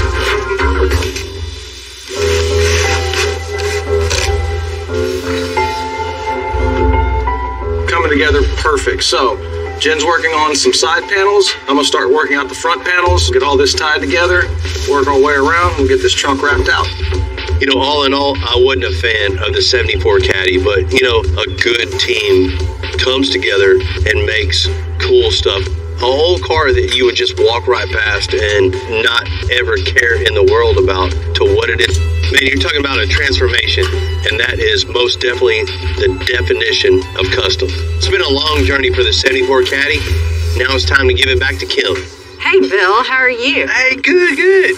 Man, when I got your call last night, I didn't sleep a wink. I couldn't wait to get over here and see what you had done to my car. When I came to your business and seeing that car for the first time, I definitely had reservations of taking on the job. I wasn't fond of the body style whatsoever, but since then, went through every nut and bolt, and we made that Cadillac come alive. The car is beautiful now. I'm impressed. Sounds like I made you a fan of a 74 Eldorado now. Yeah, now I am. Check this out.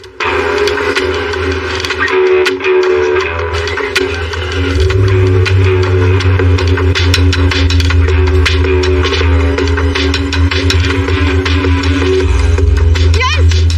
Oh my God! Oh my God, it looks amazing! Look at it! Drop it down, man!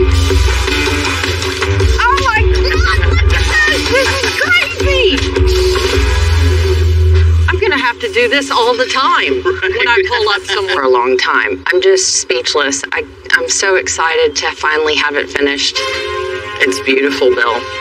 It's a long way from what it was, right? Is that the right color brown you were looking for? Perfect. Getting that paint cocktail perfect, you know, with the right pearl, with the right metallic, is key to making a job like this look 100%. 24s dropped all the way on the ground just changes the whole attitude of a vehicle. You pull this car up, you set it on the ground, everybody knows you've arrived in a cool car. We couldn't put a good looking wheel underneath of it, have a lot of power in the hood, and still keep it front wheel drive. So we just built a whole new part of the frame and made it rear wheel drive. So we can do some burnouts now? Absolutely. You got something really cool here, and it's one of a kind. I want you to check out what we did under the hood. Oh my God, look at that. Long gone is the old Cadillac engine. This is a late model LT. You wanted some power under the hood? That's it. This is amazing. When you pop the hood, people are going to be impressed with what you got. I think they will. I'm impressed. Let's check out the interior. Oh my God, look at it. You wanted it loud. Yep. This is definitely loud now. And we see in the door panels all the speakers in it. New console, wireless charging, just like a new car. And you see the big transmission hump. Wasn't anything there before. It was just flat. I love how you did the wood grain on the sides. It's modern, but it still has that 1974 Eldorado feel. And it's all backlit also. It looks really cool at night.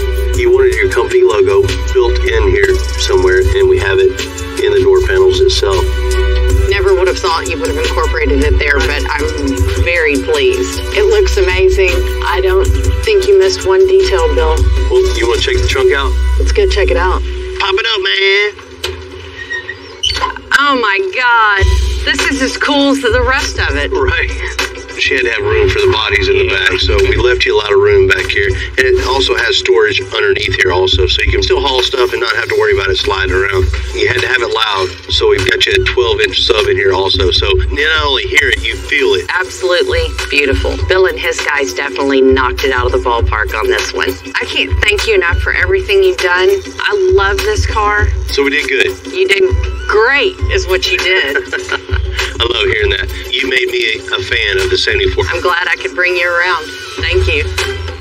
I can't thank my guys enough. Transforming something like what it was, what it is now. This is most definitely a bunch of frames here at Extensive, but never an all-tube chassis before. You get a little nervous of how big of a project something like this is. You know, one of my favorite vehicles just rolled into lot, the Hummer H1. We need help getting a cage built. They're going to use this as their chase truck, and they want it really safe. We want to do one more thing. Oh, man. I told you I had something for you. That's crazy. I'm Bill Carlton. I built my first truck when I was 16. And ever since, me and my guys have been out here creating with our hands. Building the biggest, lowest, baddest custom trucks and cars in the game. People don't come here for what they need. They come here for what they want. This is Texas Metal.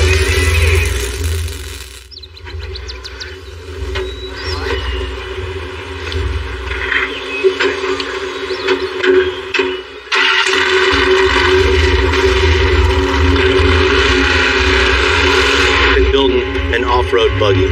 You know, I want something that's going to go anywhere, do anything, and not have any issues. That's what brings me out here today. What stronger chassis is out there than a monster truck? You know, a friend of mine, Dylan, told me I could come out today and just drive his around, get a feel for it. You know, see what this chassis, this suspension's all about.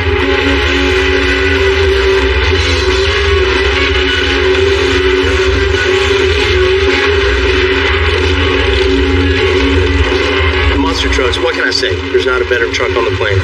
A day like this is a dream come true. From a little kid going in the arenas, seeing the monster trucks jump, run around, just go crazy. I mean, today is an awesome day. To finally get to do that in person while doing some research, good day.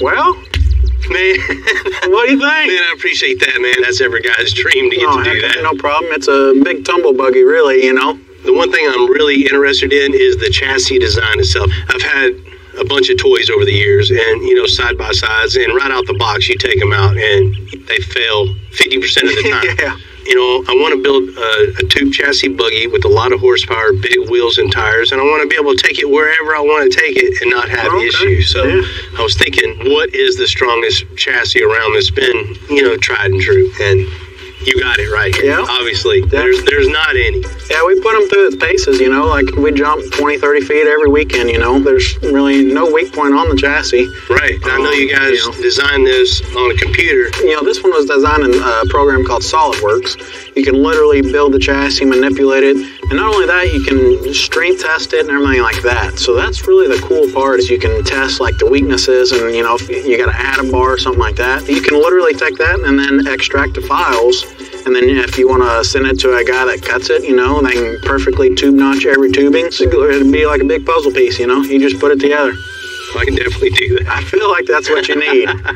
For sure. There you go. And then you'd be doing backflips and everything else like me. I don't know about that. Come on now. Thank you. Ain't no problem. Thanks for coming out. Talk to you soon. Yes, sir. See you later. You know, I'm known for hand-making chassis, and I'm proud of it. But man, after driving this thing, I'm ready to give the new computer age a shot. Maybe just this one time.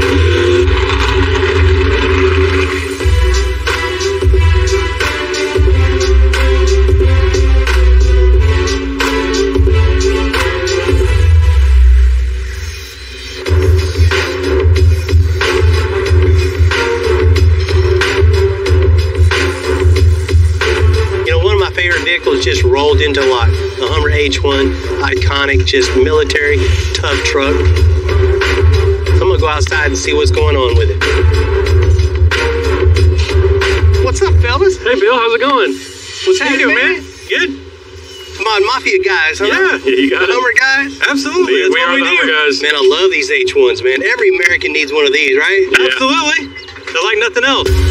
So this started as a 2001 Hummer H1 wagon. So the full top, civilian. Oh, it had. Yep. We've stripped the wagon roof off, full interior AC seats, rear, all that stuff. And we're down 2,200 pounds, so 6,200 pounds right now. The Mod Mafia guys, they got a cool custom shop as far as just H1 enthusiasts. They sell their parts and pieces all over the world. They are very, very well known with a great reputation. You guys are the H1 guys. What do you need from me? We need help getting a cage built, roll cage. Metalwork, that's what y'all do.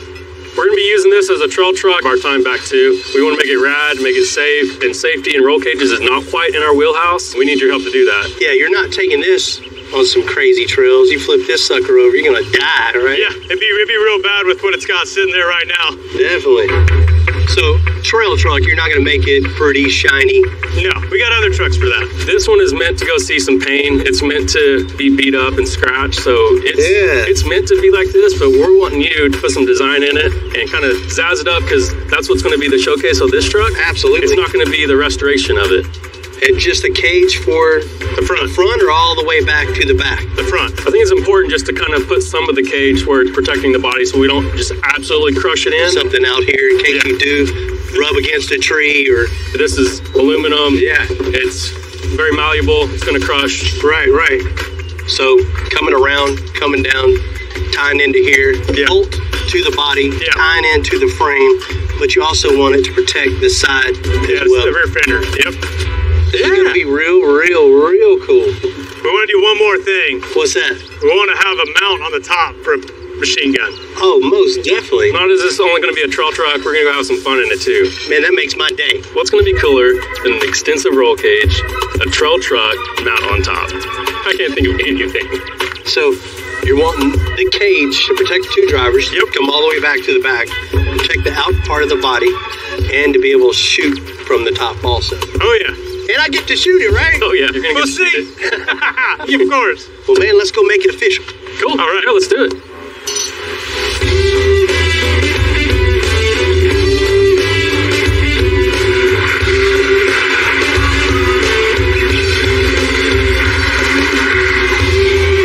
You know, I love coming to work every day. It's always something different. You know, one day we're bolting on chrome, polishing paint. Next day we get to work on something rough and rugged, just like this H1. That's what I like about projects like this. You just get in, get to work, build some cool stuff, and go have fun with it. It doesn't matter about fit and finish or your color. It matters how tough, how just mean it looks, and the whole overall flow of the project with a whole lot of safety built in. You know, this truck's going to be going where most trucks will never, ever go. And when it comes time to that day that this truck might be upside down on its roof, you got to make sure it's going to be safe. Man, I love projects like this that you don't have to worry about how gentle you shut a door. You don't have to worry about where you park. There's no stress. It's a stress reliever. Why do we have a camo Hummer in the parking lot? Do you sell your side-by-side? I'd really like to have one of these, but that's not what we're talking about today.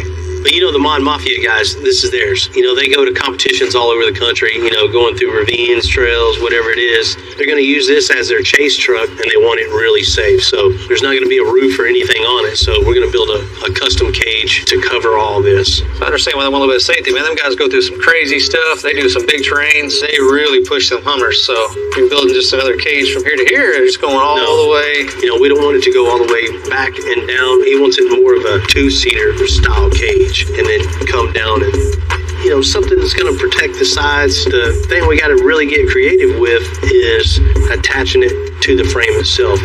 On the H1, the frame's inboard, so this is the frame rails right here. So there's not much at all as far as strength on the outer points of this. So if it does flip over, just that, you know, connecting to the outer points ain't really going to do it. You want it to look cool, like it's meant for this vehicle, but we want it to be super strong. That's it. And we got a little bonus on this. We're going to put a swivel gun mount up here. Like a real mount a gun up there and go fire? Yeah. So I told him, man, I don't have a problem doing that for you. It's going to be real, real cool. All right, well, let me find out what bay we can put it in. We can get started on that. Let's get going. Let's do it, man.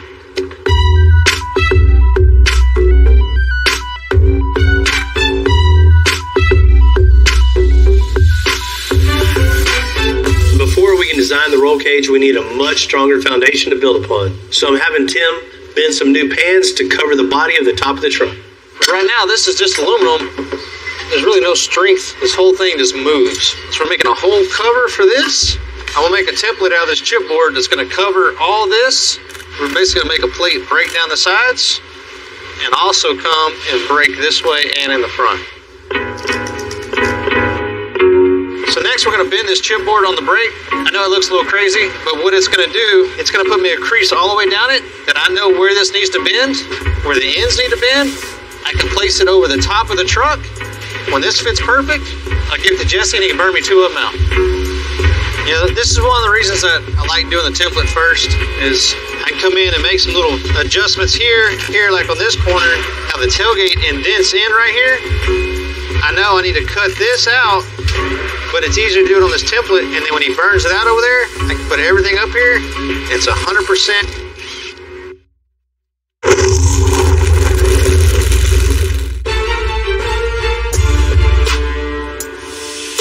Some of my favorite builds have been just like this 2001 H1. It's just a great truck to build off of.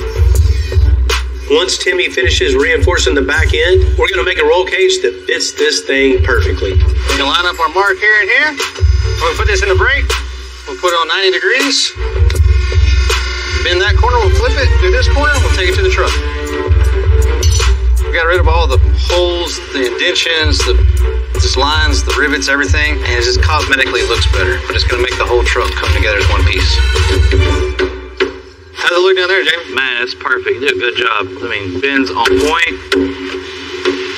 It's nice and solid, man. It's way better than what we had before. Yeah.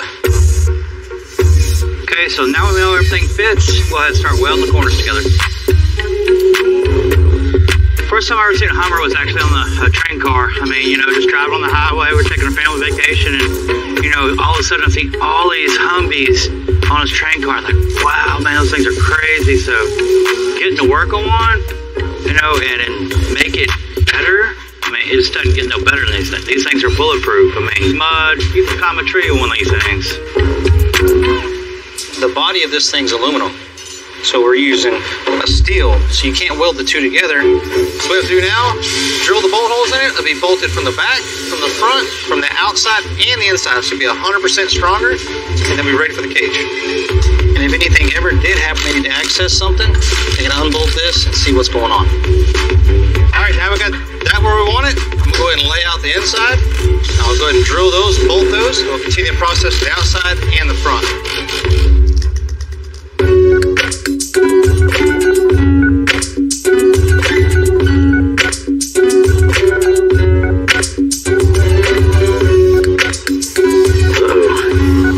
What's she doing?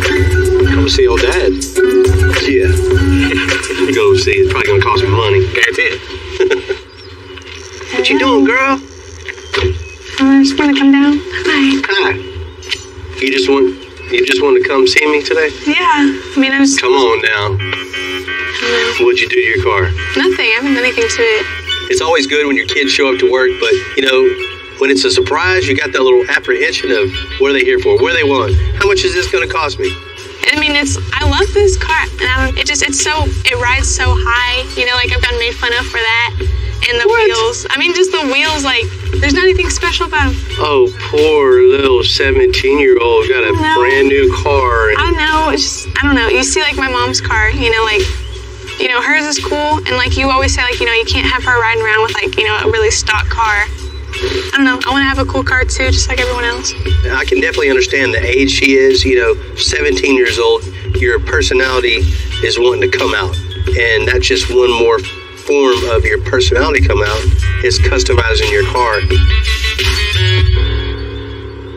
So, is this your way of shaking me down for some wheels and tires and lowering your car? Is that what you're doing? Kinda. I'd want to, yeah. It's not your birthday. I know, but just like, I don't know, I've been wanting to do it for a while, you know? I've had this car for like about a year and a half. It's my first car. You know, it was a cool car to begin with, but I mean, like, once I had it longer, I just wanted to do stuff to it just to make it that much better. I don't know, I just want to do something to it, you know what? That makes me real proud that you want to have I want to represent what you do, too. Yeah, with my car. You know? Most 17-year-old girls could care less with. Exactly. I want to do stuff to my car. I want to make it look, I want to make it stand out and be something different. And what'd you name her? Caroline. Yeah. Wheels and tires. Probably like a 22, like a blacked out 22 on here. Yeah. I know you like to have it all blacked out, right? Mm-hmm. And if you put that on it, it's got to be lower, right? Yeah. Probably change the grill out too, man. Something cool, you know, in the front also, right? Yeah. That would look great. You know, your first paycheck went to the air intake. You know, you got the cool exhaust on it already. You already got the louvers on the back. So, yeah. You know what? I definitely want you to have a cool car, too. You know, I'll make a deal with you. Okay. The stipulation is that you're going to work on it with me. Okay. So you're going to get your butt in the shop and get dirty and get after it. So if I say, hey, hand me that tool, right here, I got it. Hold on, I'm texting somebody. Okay. So if I do help you, then we will put them on there? Like, actually? Okay, that'd be cool. That sound good? Yeah. Is that a deal? Yeah. All right. Let's go pick out some wheels. Okay.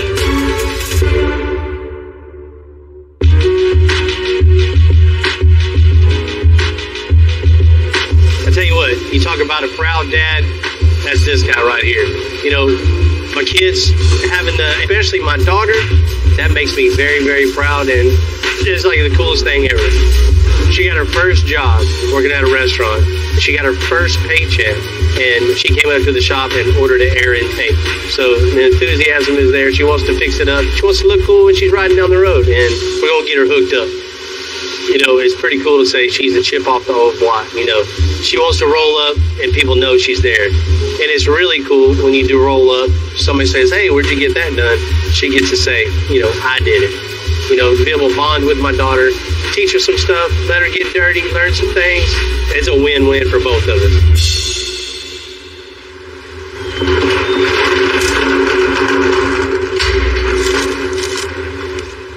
You ready? Yeah.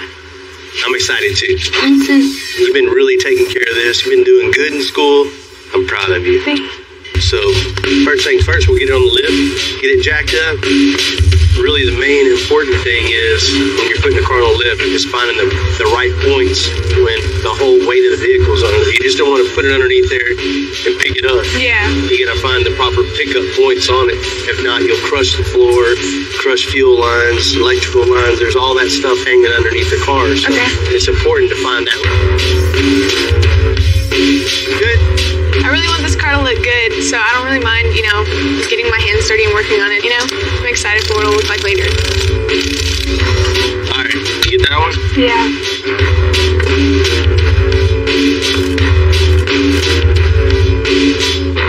Bam, nice touch. So we're gonna take the nut off of the coilovers and then put the new springs on. It is really cool to have a dad so much about cars. I feel like I didn't even used to like cars until I got my car. If I didn't have a dad who did this stuff, I would be trying to save like so much money to try and do this stuff, and I probably wouldn't even try. But having a dad who does it, it's really cool. I'm really lucky, So you got the top loose already? So the only thing we have to do now, there's a little bracket for the sway bar here. Okay. We'll take that loose. Okay. You can take the whole spring out, and then we'll replace it. Right off this. Okay. So right now, grab a socket that fits on the sway bar bracket, and while you're doing that, go ahead and find the one for the bottom also. Okay. The first thing that I've done to my car, the intake, I've worked on with my dad a little bit. I tried to put it together by myself, but I didn't really know what I was doing. And then he's helped me spray paint the taillights, and then we've worked on the exhaust for it too. And this is by far though, like the most hands-on I've the tighter coils at the front. We got the coilovers out, old springs off of the 2020 Challenger. Now Presley and I are installing the new springs. They're going to get her car a little bit lower. Way down. They look awesome. I love that they're red because it sticks out way better than like how it was black. There we go. Yeah. So before we put the wheels and tires on, there's one more thing we got to do. Put that grill in. I know you want to see that too. Yeah. You have to wait all the way till the end to see the wheels. Yeah. It's like the cherry on top. It just rushed right into that. I guess. Okay, well, let's get it done. Well, let's do it. You ready to do that? Yeah. Let's tackle it.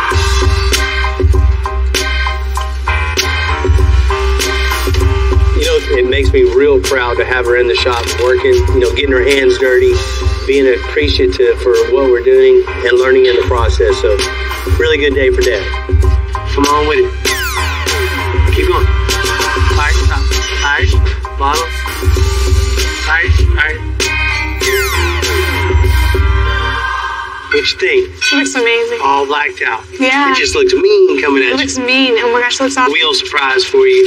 Come on, bring it on in, man. Check them out. Oh my god. The 22s. Those are awesome. The TIS 22s. Yeah. Those are brand new. Oh my god. Those are cool. Those are so cool. You want to put them up? Yeah. See what it looks like with it on there? Yeah. Well, let's do it.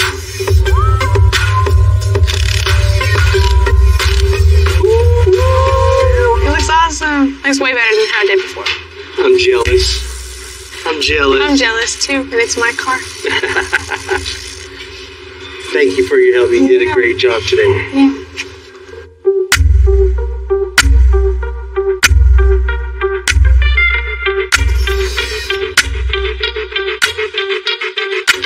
This buggy's really been keeping me up at night. A project like this, to somebody who creates, fabricates, welds, there isn't a more exciting project than this. We built a bunch of frames here at Extensive, but never an all-two chassis before. I got the wheelbase established on what I think is going to be a good proportion for the buggy. The whole inspiration for this is these 58-inch tall tires. I mean, just seeing these tires, I got excited. I want something to put them on. We're finding some military axles, then from the military axles to the big diesel engine, 1,500 horsepower. Every part that's added to this, it just adds to the excitement the whole way. It's like an art project you actually get to drive and you have a whole lot of fun with. We're going to build everything 100% chromoly on this, so it's super light, super strong, so I can put myself, my family in it, and not have to worry about anything. I ain't going to lie, you get a little nervous of, how big of a project something like this is. You want it as big as possible, but it's still got to be somewhat practical to be able to transport and fit in the garage, and you just can't build it just totally massive. I want an off-road buggy, but I want something that has some style and has that sporty look, and I definitely want that sporty performance. Where better to take my hopes and dreams for a buggy than Race Source? These guys design monster trucks. What's up? What's up, man? Not a whole lot, man. How you been? Man, real good, real good. You hard at it? I'm hard at it every day. No, that's right. I'm a former monster truck driver. I actually campaigned one of the great bigger trucks for 26 years, and it's for the racing industry. So now that I retired from driving, I'm full-time here in the shop where I manufacture purpose-built components for the monster truck industry. I build tube chassis, and I get to continue living my dream, doing something I love to do every day. That's what I'm talking about right there. Not a monster truck, but this is what I need your help with. They're all notched perfectly. That's what's so nice about designing a chassis in SolidWorks. You just draw it, you put the weld reliefs in, do all that. Right. And we send it out, and we have it CNC cut. No waste. No waste, very little waste. Everything fits up perfect. The biggest difference between hand building a truck and hand mitering and hand fitting all this is all the fittments. You can create some pretty intricate joints of tubing and different connections that would be just an absolute nightmare to hand notch and hand fit. By doing it in 3D, we're able to let our imagination run wild and build exactly what we want. I see the advantage of that, and that's why I need your help, man, to make my drawings a reality. Absolutely. Perfect. The wheels and tires are 58 inches. Wow. So that's monster truck size, so that's awesome. Yeah, about 30 inches off the ground and about 6 foot from, top to bottom. I still want that. Like it's going 100 mile an hour sitting still kind of That's look? That's what I'm looking for. Sway bars front and rear? Man, for sure, because I'm going to drive it. I've seen some of your other projects and how you drive them, so yeah, I'll keep that in mind. Right. Well, if you've got everything at your shop, what I need to do is send some guys over there with a 3D scanner. When we're done, we should be able to kind of see what we're going to be working with. Man, I'm excited, man. I can't wait to get started on this project. Get done with yours, I might need to build me one. Yeah, there you go.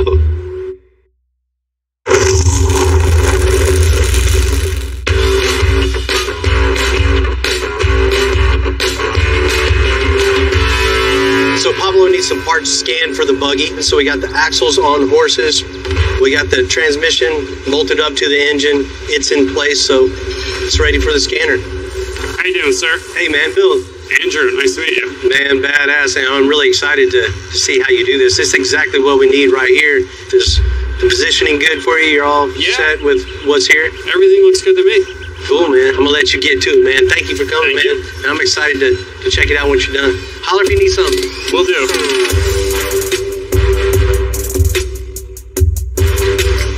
So this is our A-Sub scanning spray. We're going to spray all the parts down for the scanner to pick up. This is going to brighten it up or dull it out, so our scanner can pick up all the detail in here and make sure we can pick up all the bolt holes, because that is super important. So next we're going to put our positioning targets on. They should just be done at random. There has to be 4 positioning targets within a 15-inch box. These positioning targets are for when we're scanning. If we see that, maybe we missed the section over here, we want to rescan that, and then it's going to know exactly where it's scanning again because of the pattern of these positioning targets. So this is our Peel 2 3D scanner. This is basically going to take thousands of pictures and stitch them together into a 3D mesh file that we will then turn into a CAD file.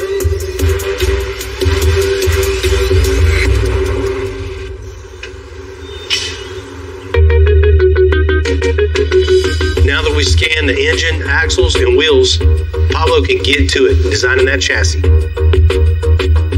Okay, so now what we're doing is we're taking the scan data that came in, and we're going to turn this into SolidWorks files and solid parts.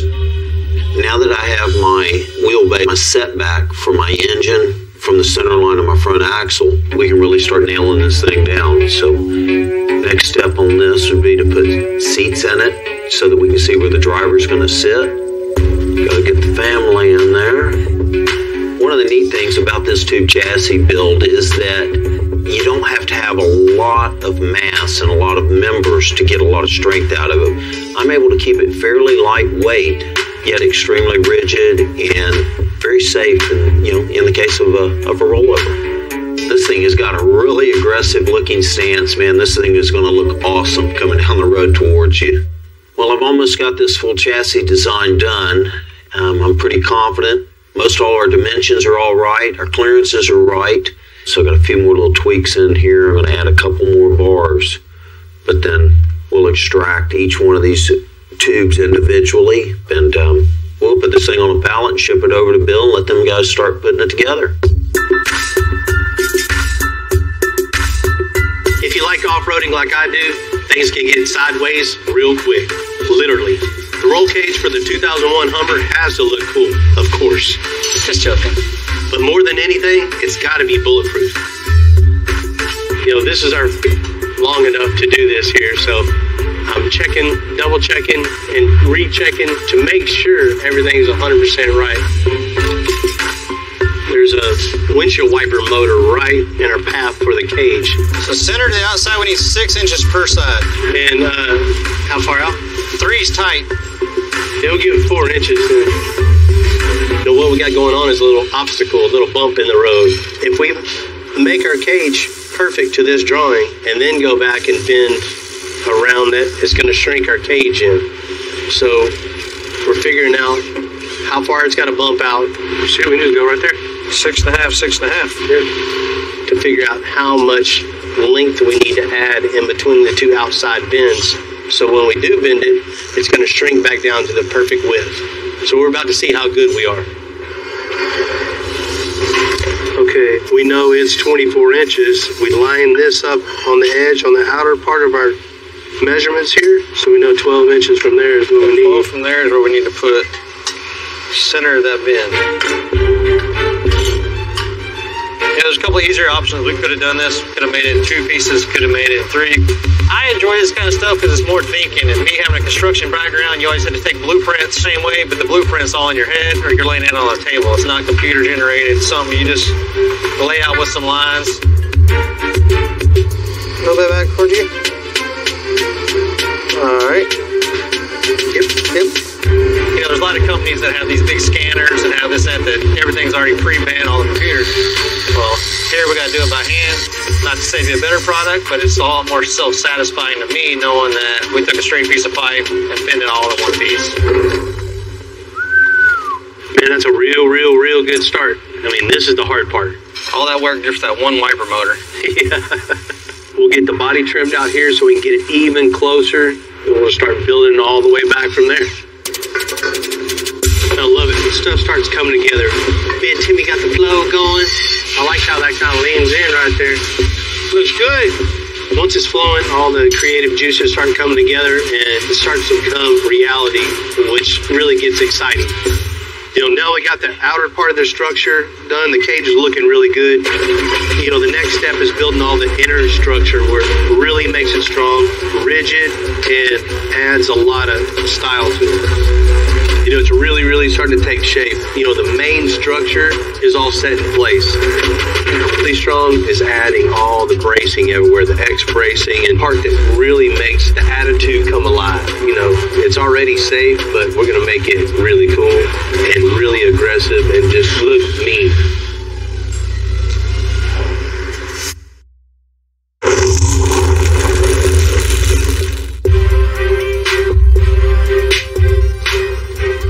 You know, in my experience, things are always more satisfying when you work hard for them.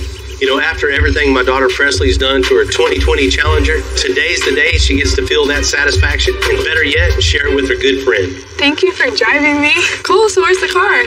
I think my dad said he was going to bring it out in a second.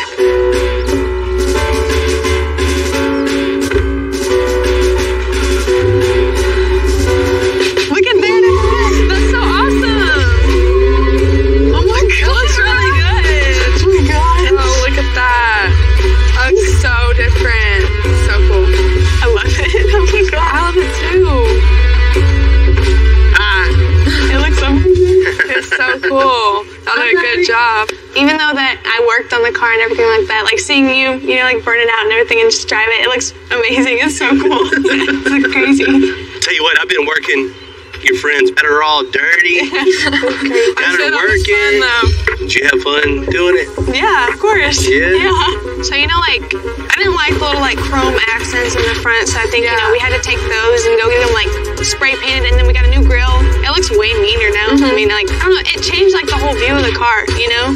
Looks really good. Yeah. Yeah. It looks way faster, right? Right. We changed out the wheels and the tires. They're 22x8s, 22x9s, you know, 315s on the back instead of like, you know, the steelies. What, you know, she had to have, you know. I feel like that makes the car, you know? She kind of guilted me into hooking her car before. You wanted to do it.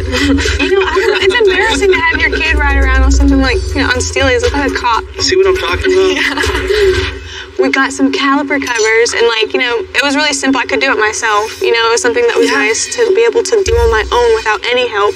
You know, so it had like 4 or 5 inches of clearance, you know, like between like the fender and the tire. So like we wanted to get rid of those old springs and put in new lowering springs. They're red too. They look way better. Right. And then it's lowered a bunch. I think it has like 2 inches or like 1.5 inches of clearance now, you know, and I got to learn how to use like the impact and the pro drivers. It was really cool. Wow, so you really got in there and did hands-on work. That sounds fun. You got in there and took the springs off yourself. Yeah, I mean, like, what the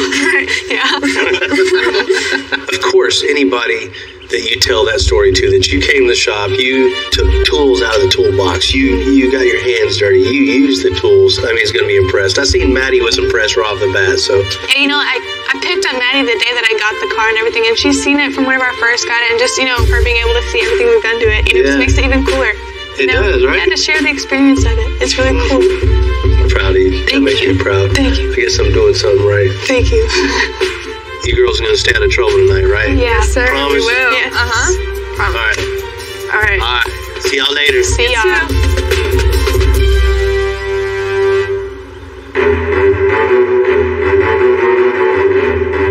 We finished welding out the roll cage on the 2001 Hummer. Now to get to the customer's other request, the gun mount. Man, this is one of the things that's going to make this cage really unique, is having that swivel gun mount on the top. It's really going to finish it off. It's really going to look mean. Got it feeling good in here, man. Yeah, it's a little warm. You know, we're building the cage for the H1 over there. Yes. So I need a base burnt out for it. And what I want to do, just leave an inch up here. 1 inch. Yeah, and I want to bend it up at a 90. All right. You never know, door panel out, or a fender, or a gun mount. Keeps it interesting. All right, now that I gotta cut it out, I'm gonna double check my measurements and get it cleaned up, knock off all the slag, bend it for Bill, and just walk it over there. Always come through for me, man. So now I have it all tacked in place. I'll put the gun mount up here on top. Instead of trying to lay all this out, the easiest way to do it was just to lay this up here, get it centered where we want it, and use this as a jig. And now we have all the holes drilled right where they go. We're gonna come back and put these sleeves in the cage. So in doing this, we use the flat part of this plate and the flat part of the DOM.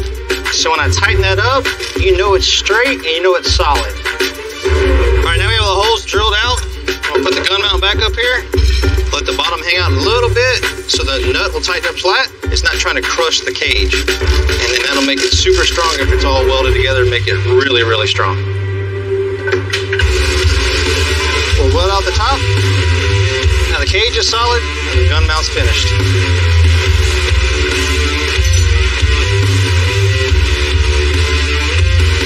It looks real good, man. I'm really impressed how everything come together. Last thing, just weld everything out. See how she shoots.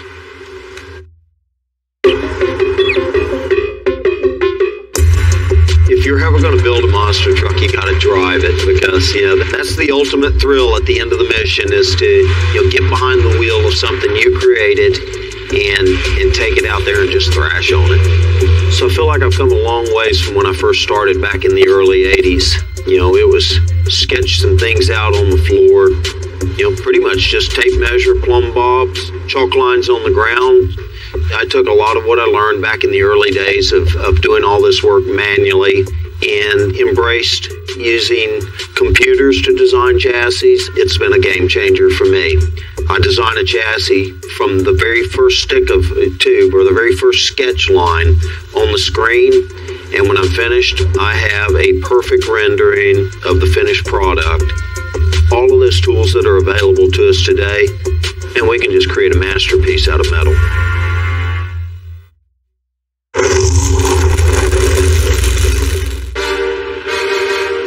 For the 2001 2001 Hummer is back from powder coat. And now it's just a process of putting the puzzle together. We're gonna put all the top pieces on, put the door caps on. Then it's time for the finale, putting the big cage in here. It's gonna change the whole look.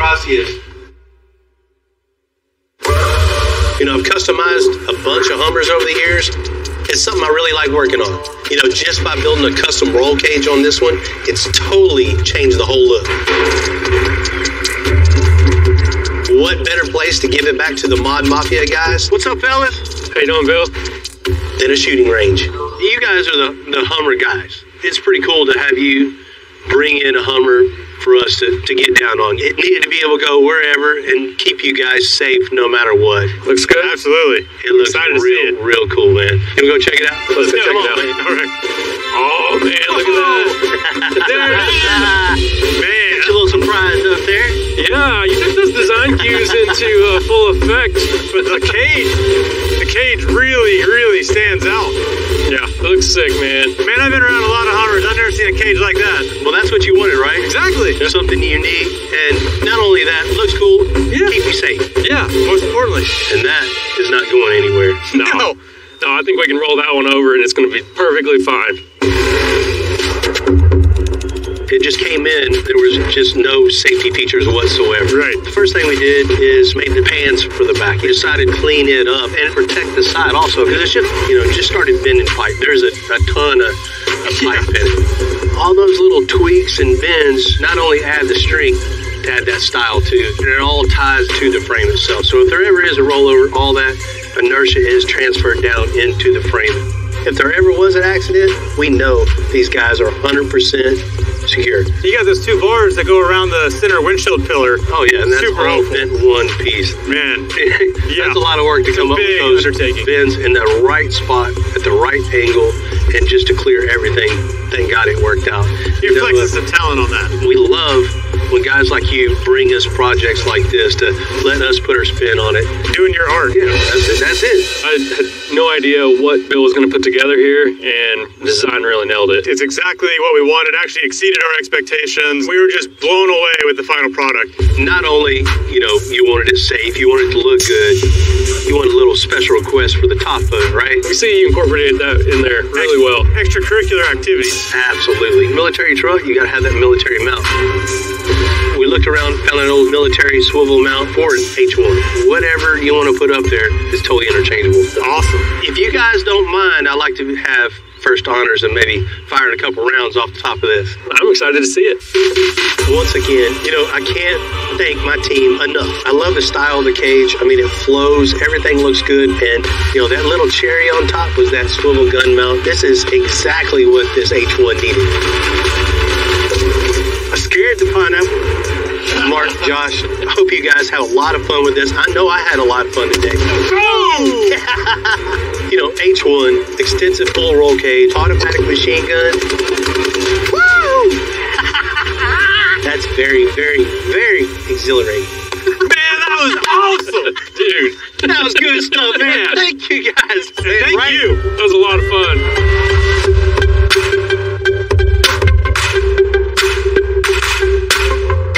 Pablo just finished the rendering of the buggy. This is something I'm really getting excited about. I love the proportions. That's a great, great, great start. All the notching and everything goes in this. I'm really interested to see if that really is going to fit the way they say. I mean, the buggy is most definitely a challenge. I've never built anything like this. Never built anything just out of thin air before. And that's just one project.